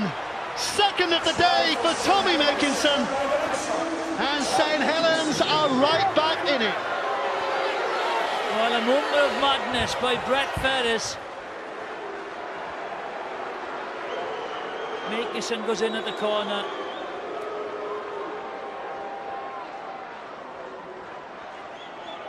He's an absolutely sensational finisher, Tommy Makinson. I think it's Turner that creates this, though. Just watch. Ball comes out. Just watch. Takes 2 defenders. Brilliant finish again. Brilliant finish. But Jordan Turner takes 2 defenders. The one-handed offload, which creates the try. And of course, that's the side that that Ferris defends as well, isn't he? He's the left. Man short on the left-hand side. You make it pay. What a season he's having, by the way. Tommy Makinson. 10 tries, 8 appearances, 10 tries.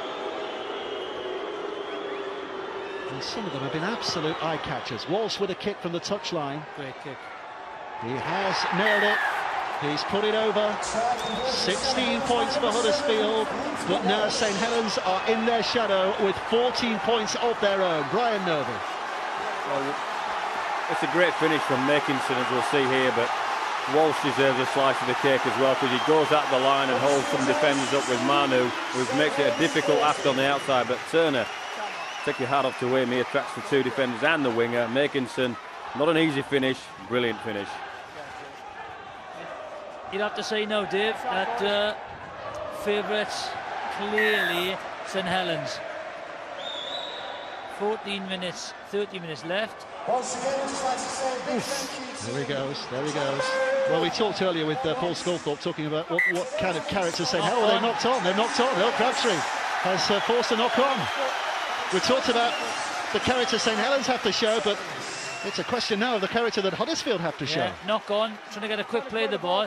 I think Huddersfield now, if they don't come away with a try in this set, right, they have to try and come back with a repeat set. That's what they're going to have to do now, is control the ball and finish their sets and try and get repeat sets. Play the clock down. If they don't get points, they play the clock down with repeat sets. Heads in, 5 in there. Okay, pal. 11.5 minutes to play, and Huddersfield still have the lead here, but they're a man short. Move, Jordan! Wardle. Here's Brough. Bailey. 2, move! Hold, go 2. Up and plays.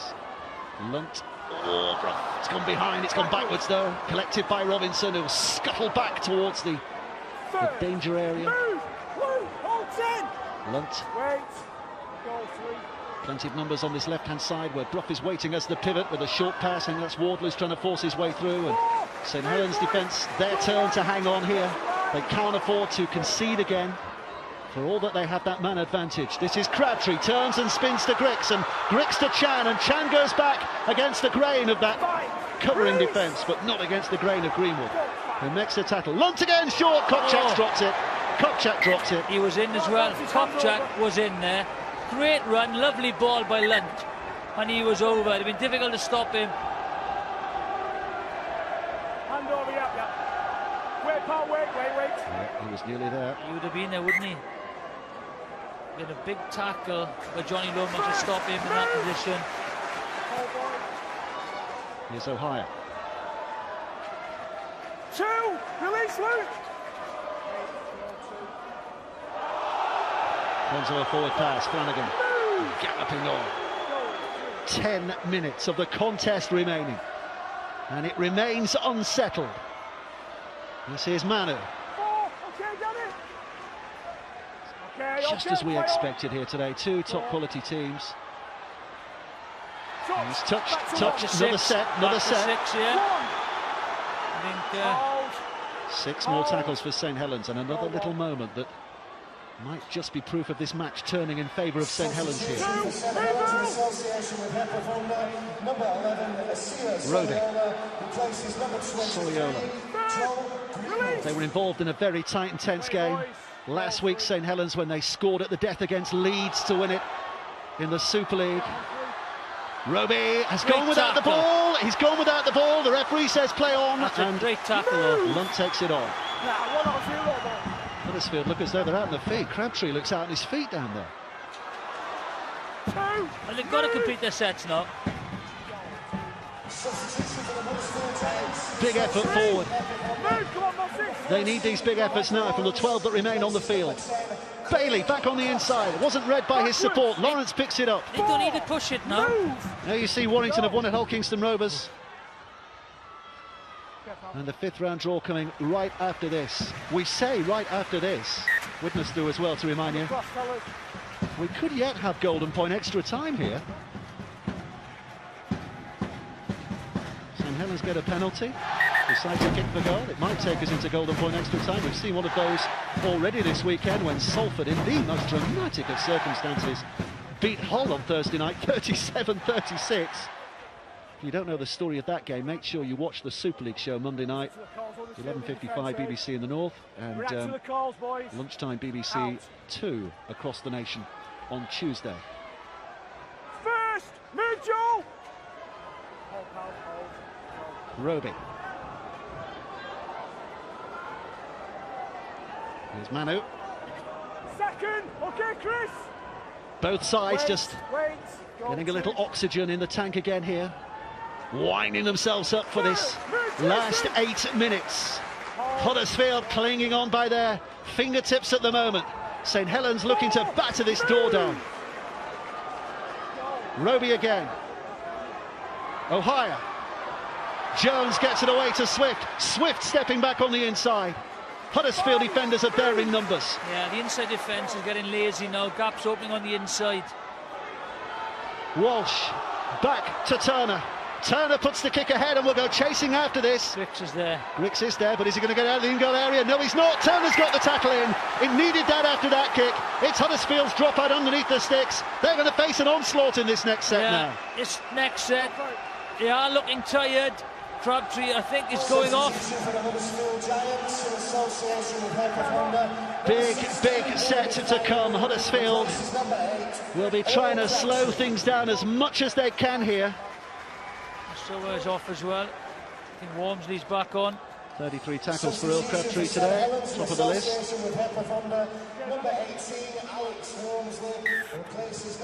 Danny Brough with a kick. O'Hire's underneath it, has caught it safely. First job done for St Helens. Soliola runs it back, but he's only just inside Huddersfield's half when the defence comes up to meet him. 5 tackles to go from here. Wormsley. 2, David. Big effort by him. Well, this is really gutsy stuff from the Huddersfield defence at the moment. Third. Flanagan. Next man in. Roby. The Saints move on the 4th tackle here. There's Wellens. That is tackle number 4. 2 tackles to go. Have to score a try here, St Helens, to get themselves ahead. Wormsley. Held up just short. He's lost that. Penalty! Penalty for St Helens. Now this is, and I was going to say it's a big shout here. What do they do? But Nathan Brown immediately says kick for goal, because this is surely unmissable, and this would make it all square again. I would kick here, yeah. I would take the 2 points, make it a, all level on the scoreboard. They'll get the ball back, and with the extra man, that is definitely interference there. That's a penalty. There he goes, 2 points. Just kick it, get level. They don't have to chase the game then.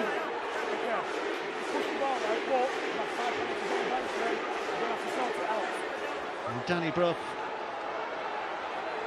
having a chat with the referee again here. He's clearly not happy with that decision. So just to remind you, and we're not getting too far ahead of ourselves, because you'd expect Luke Walsh to kick this. If he does put it over, scores all square. 5 minutes left to play, just over.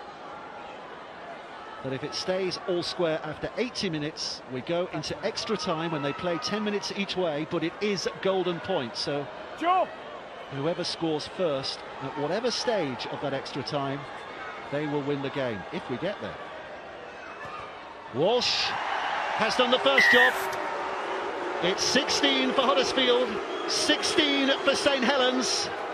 Not many nails will survive this next 5 minutes. Bitten to the quick now, Jonathan Davis. Yes, and this is all about field position now. All about field position.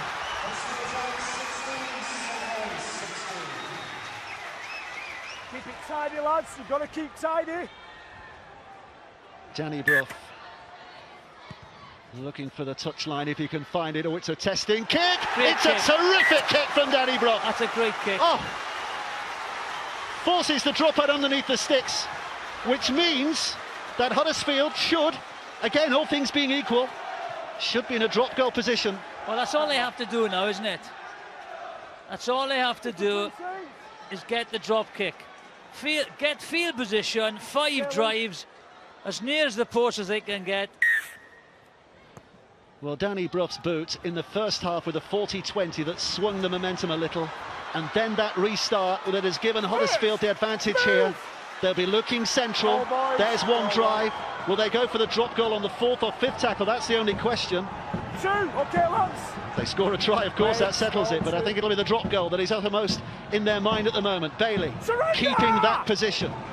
All eyes on Brough. Where's he? Will he go for it early? If he gets the opportunity, he will. He will go for it early. Danny Brough never got it off the ground. Never got it off the ground. Back to 6 though, so they can still plenty of time. Played at, run forward. Oh, big tackle.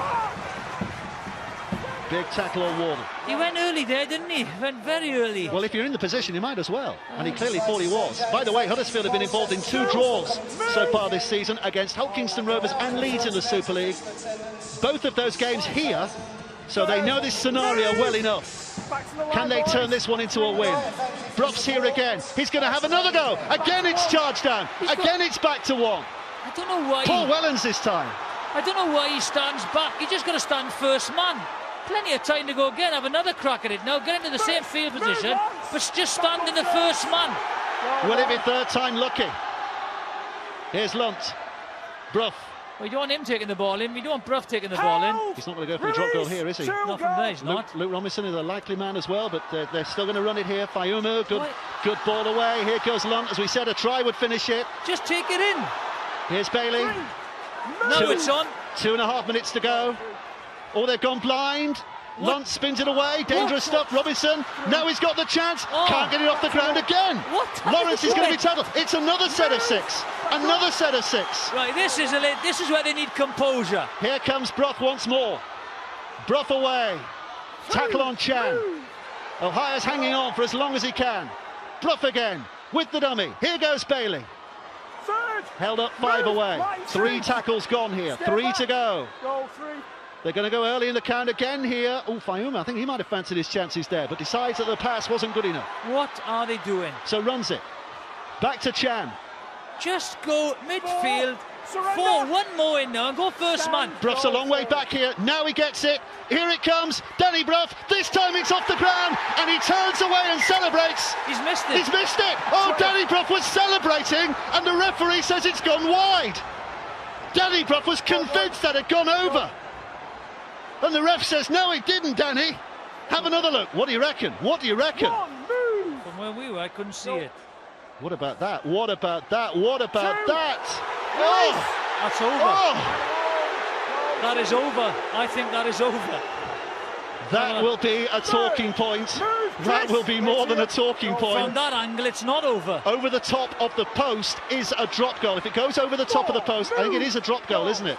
It would count, but that hasn't counted. It remains all square. And St Helens are right up there now. Right up there. 4th tackle. Here they go. Back it comes to Walsh. Walsh with a drop goal. First time for him. No mistake. He's nailed it. That's how you do it. This time the referee's arm is lifted. The Huddersfield fans are disgusted. The St Helens fans are jubilant. 17-16. With 40 seconds left to play. There might still be another twist here. That's a great kick, that is. Under pressure, nails it. Great kick, keeps his composure. They flustered it. So here we go. Last 24 seconds. Big hit as they try to dislodge the ball there from Lunt. Ohia's going to take his time. This is Wellens, too much experience to even think about the pass. St Helens are going through here. Unless Huddersfield can produce a miracle. Roby, 5 seconds to go. This is the next one. Ohio runs it away. They want the penalty, they want the voluntary tackle, but the referee's turning a deaf ear to that as well. And as the hooter sounds, he blows the whistle. It's the end of the game. But it is not the end of the inquest. There's going to be a lot of debate and talk after that. They'd have to have a look at the drop goal to see if they'd gone to the video rep to see if it was over. But he was convinced that was not over. From 2 different angles, it's very difficult to say. But there's the man who makes the call, and that's it. Wow. What a finish. Stewart's helping Phil Bentham down there, but Danny Bruff was absolutely convinced that he kicked that drop goal. The moment it left his boot, he was away celebrating, but the referee said no, and the try is not given. The goal wasn't given, rather. Again, it'd be interesting to look at where the ball was when it crossed the post. Now, as I understand it, there you are, they celebrate. I've got it, we've won. And then looks around and disbelief. because the referee says you missed it, Danny. I think it's definitely where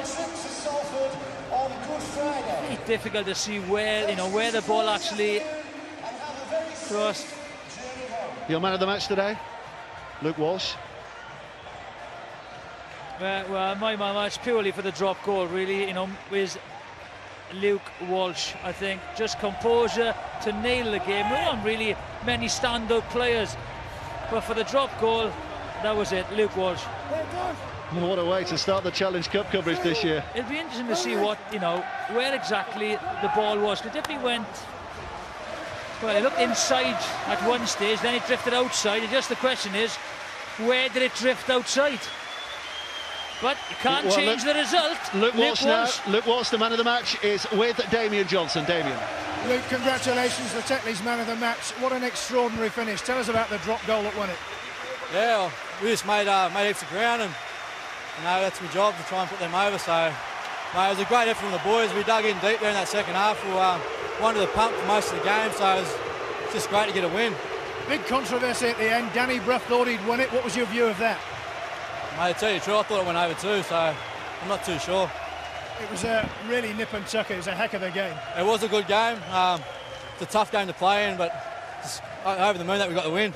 It's an exciting side to play in this St Helens side with so many young players. Yeah, there's a lot of talent here, but we got to put in a better performance than that. You know, we'll bit off today, and you know, full credit to the boys. We dug in there, we hung in, but we have to be better than that. Well done, Luke. Cheers, thanks. Danny Brough is here, the Huddersfield captain. Danny, commiserations. You clearly felt that drop goal towards the end went over. Yeah, 100%. That's what I was frustrated about. But you know, you get them calls. Why not go to the screen or something like that? It happens too often in games where you know refs get calls wrong. Look at Sean Lunt's try there. They went to the screen for about 4 minutes. I think we can see it in the big screen just behind the camera there. Just have a look there, Danny. Just talk us through what happened. Well, it's just a kick. I've kicked it high because I've been charged down twice, and it just keeps rising. I don't understand, like, what's missed there? You'd had several chances before that. I mean, was there perhaps a lack of composure? Yeah, there was, but you only need one to go over. We had one go over, he didn't give it, so no more we can do anyway. End the story for that. Thanks, Danny. Cheers, boys.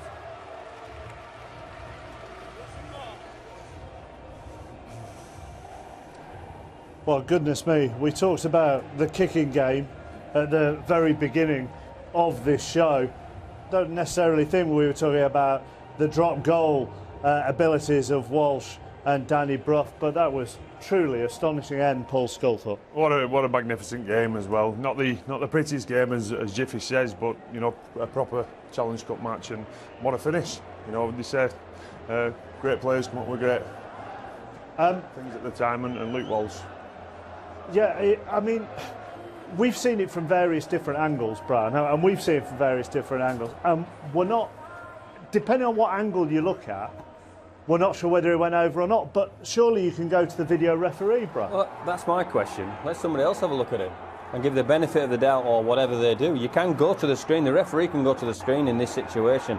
Why hasn't it? Because you clearly look at that, it looks like he's gone at least over the top of the post, which is a drop goal. The man behind the ball is Danny Brough, and he's the one who's seen it from the what does the in-goal touch? Is there it. an in-goal touch judge? Oh, probably not on this one, but just because it's going up doesn't mean say it hasn't gone over.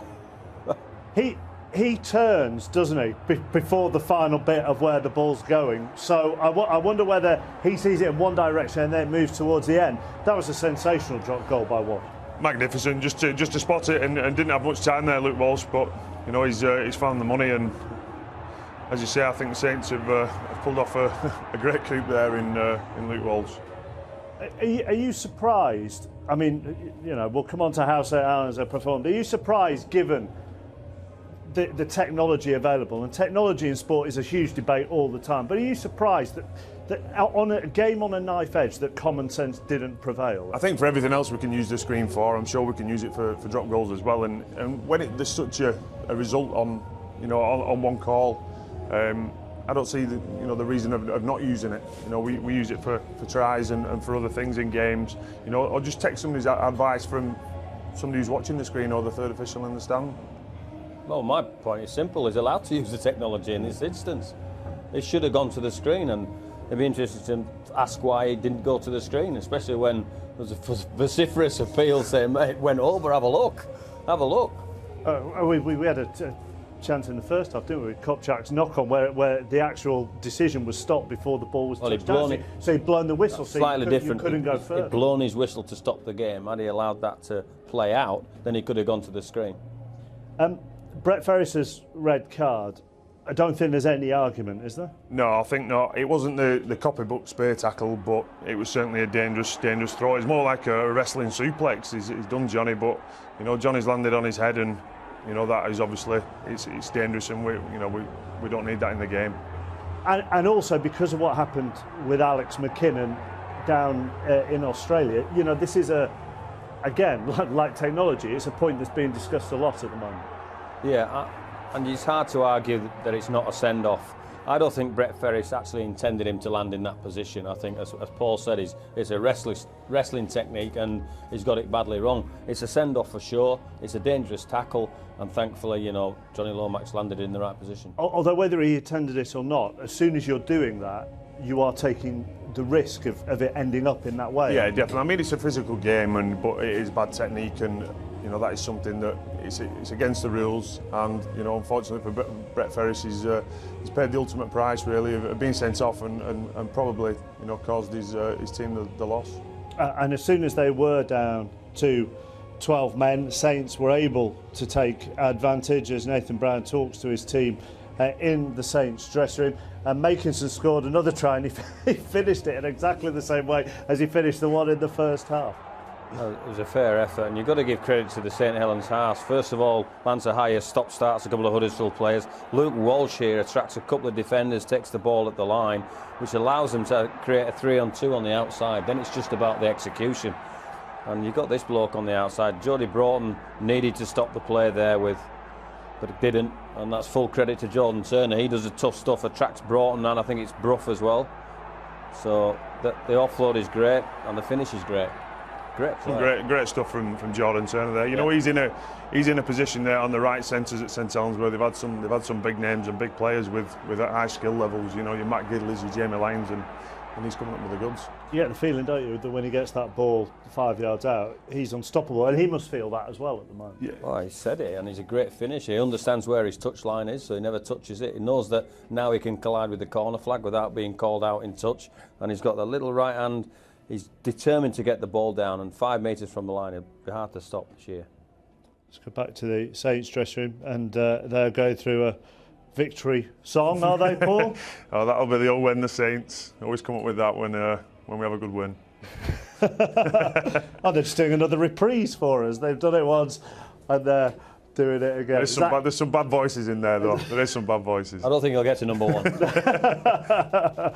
I won't criticise any of them for their singing ability. Let's take a look at the Sean Lunt try, because at one stage Huddersfield looked comfortable before the red card. They did look comfortable. They were carrying on where they went from and this was the referee went to the screen to ask if there was an obstruction. Now you're not allowed to run behind anybody now, so the timing of this pass is crucial. Jason Chan's line attracts Lance O'Hire. Lance O'Hire doesn't have to jump in there. He could have allowed Mark Flanagan to make the play, so that's what makes this play legitimate. So they were looking for, had he run around somebody, which is not allowed this year, but you have to say the timing of the play and the execution was first class. Griggs gets his hands free, and Sean Lunt, backing up the middle, finished the play. And you made the point in commentary that the build-up to that deserved as much praise as the finish. Well, I just think Huddersfield were in control then, weren't they? And they probably deserved the score because they were winning the ground. OK, let's get some more reaction, shall we, from this game and the controversial ending. Nathan Brown is with Damien. Nathan, St Helens have specialised down the years in dramatic finishes, but controversy thrown in as well today. Yeah, look, Lady Luck shined on us, didn't it? I thought we saved our worst performance for our biggest game this year. You know, not taking anything. Obviously, Huddersfield played really well, but our performance wasn't great. But the cup's a bit of a fairy tale, and you know, obviously the Brett Ferris sending off had an impact on the game. Was Danny Brough's effort over? I couldn't honestly see from where I was sitting, but as I said, you know, Lady Luck definitely shined on us from the. You know, Brett Ferris deserved to be sent off. Don't get me wrong, but you know, Lady Luck was with us. We didn't play well enough to win a to win a game, but the cup is a fairy tale and we're in the hat, and that's what it's all about. But Luke Walsh showed terrific composure to slot his effort. Yeah, it was a beautiful kick from Walsh, and the reality is that's why the chairman went out of his way to bring him here. He is supposed to do that, and kicking the goal from the sideline and kicking field goals is what he's here for. And the best part of our game was the 5 minutes where Huddersfield had the ball in our try line and we kept charging down the field goals. But I thought we had a fair few players obviously who haven't played for a number of weeks and haven't trained. We had a fair few underdone people out there, and we had a number of people who were off their game. And it's unfortunate for Huddersfield because they probably did deserve the result, but that's what the cup's about. The draw coming up, what are your thoughts about the 5th round? Oh, well, we're in it, aren't we? And that's what it's all about. Thanks, Nathan. Thank you. He said they had a few players that were a bit underdone. Did it look like that to you? Yeah, I think at that time, certainly in the back end of the first half, you've seen Luke Walsh. I mean, I remember speaking to Brian saying, about James Roby was kicking, and I think when you've got a player like Walsh who's set, maybe he was having a minute as well. Obviously Mossy, he's only a few weeks into coming back from injury. But the thing is, as Brownie says, we're in the bag, and that's the main thing with the cup. It's not how you do it; it's getting the result. And he highlighted that, but the passage he was most pleased with was how they kept charging down Danny Bruff's drop goal attempts in the last couple of minutes. Kept them in the game, wasn't it? 3, 4, 3-4 times. 3's charged down. There's one. So there's desperation from Johnny Lomax. Gets out there. Alex Wormsley gets out there as well as Johnny Lomax. So there you go.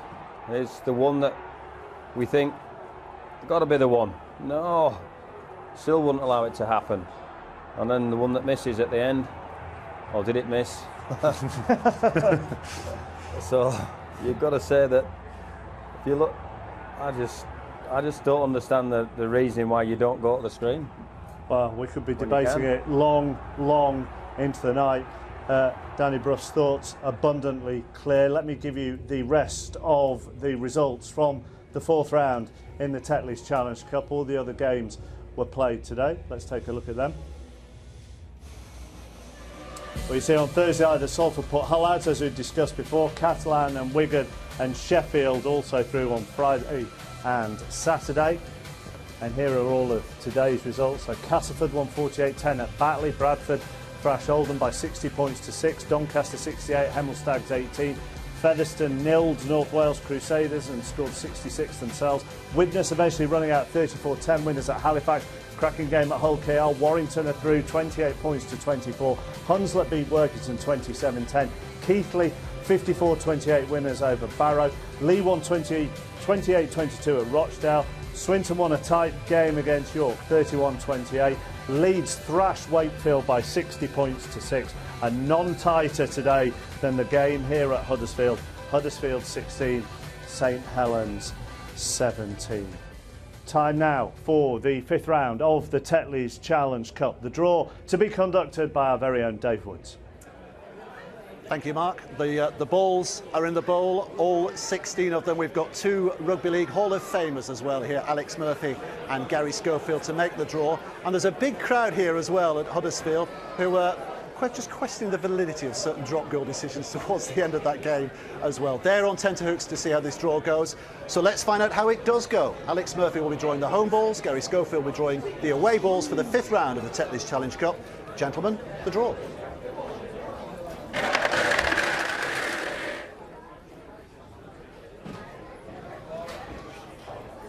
Number 3. That's Wigan Warriors.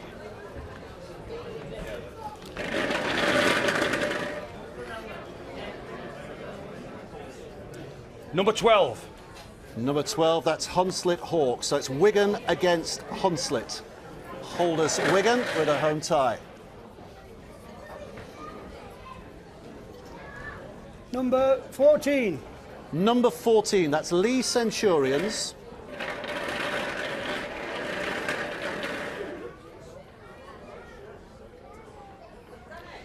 Number 8. Number 8 is Featherstone Rovers, so an all-championship game, and 2 sides at the top end of the championship as well. That'll be a good cup tie. Number 16. Number 16, Leeds Rhinos.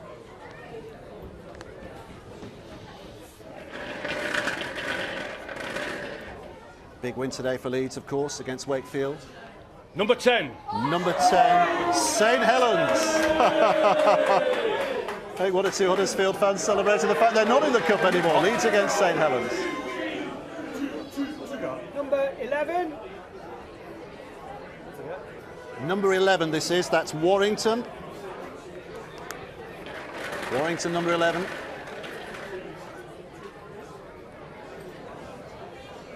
Number 7. Number 7 is Doncaster. Warrington against Doncaster. Tony Smith against Paul Cook, of course, the Doncaster coach these days. No, number 1 is Salford Red Devils. Dramatic win, of course, against Hull on Thursday night. 37 points to 36, similar to today.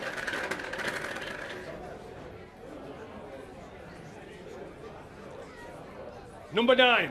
Number 9 is Widnes Vikings, so it's another all Super League tie. Salford against Widnes. Number 6. Number 6, the Bradford Bulls, under new ownership, of course, and they got a home tie after their victory over Oldham today.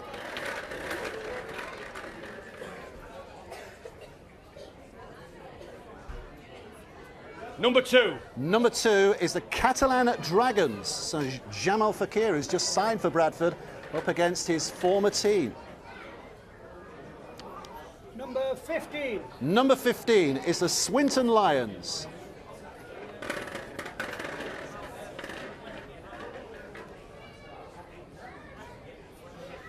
Number 13. Number 13 is Keighley Cougars. So Swinton against Keighley. It's another all-championship tie. Number 5. Number 5 is Castleford Tigers. Darryl Powell targeting the Challenge Cup this year. First full season in charge of Castleford. Number 4. Number 4 is Sheffield Eagles, his former side, the winners in 1998. So we'll go through all those ties in just a second, but obviously the standout tie, Leeds against St Helens, a Leeds man and a Saints man. What do you reckon of that, Gary?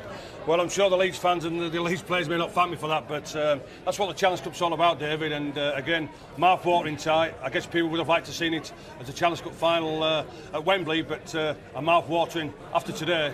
Boy, are we going to look for a great game again. And St Helens are going to have to do it the hard way this year, aren't they? If they're going to get to Wembley. If, it's a big if now. Well, if you've got to win the Challenge Cup, you've got to beat everybody in front of you. Today, I think they look at that game tonight and think, how on earth are we in the next round?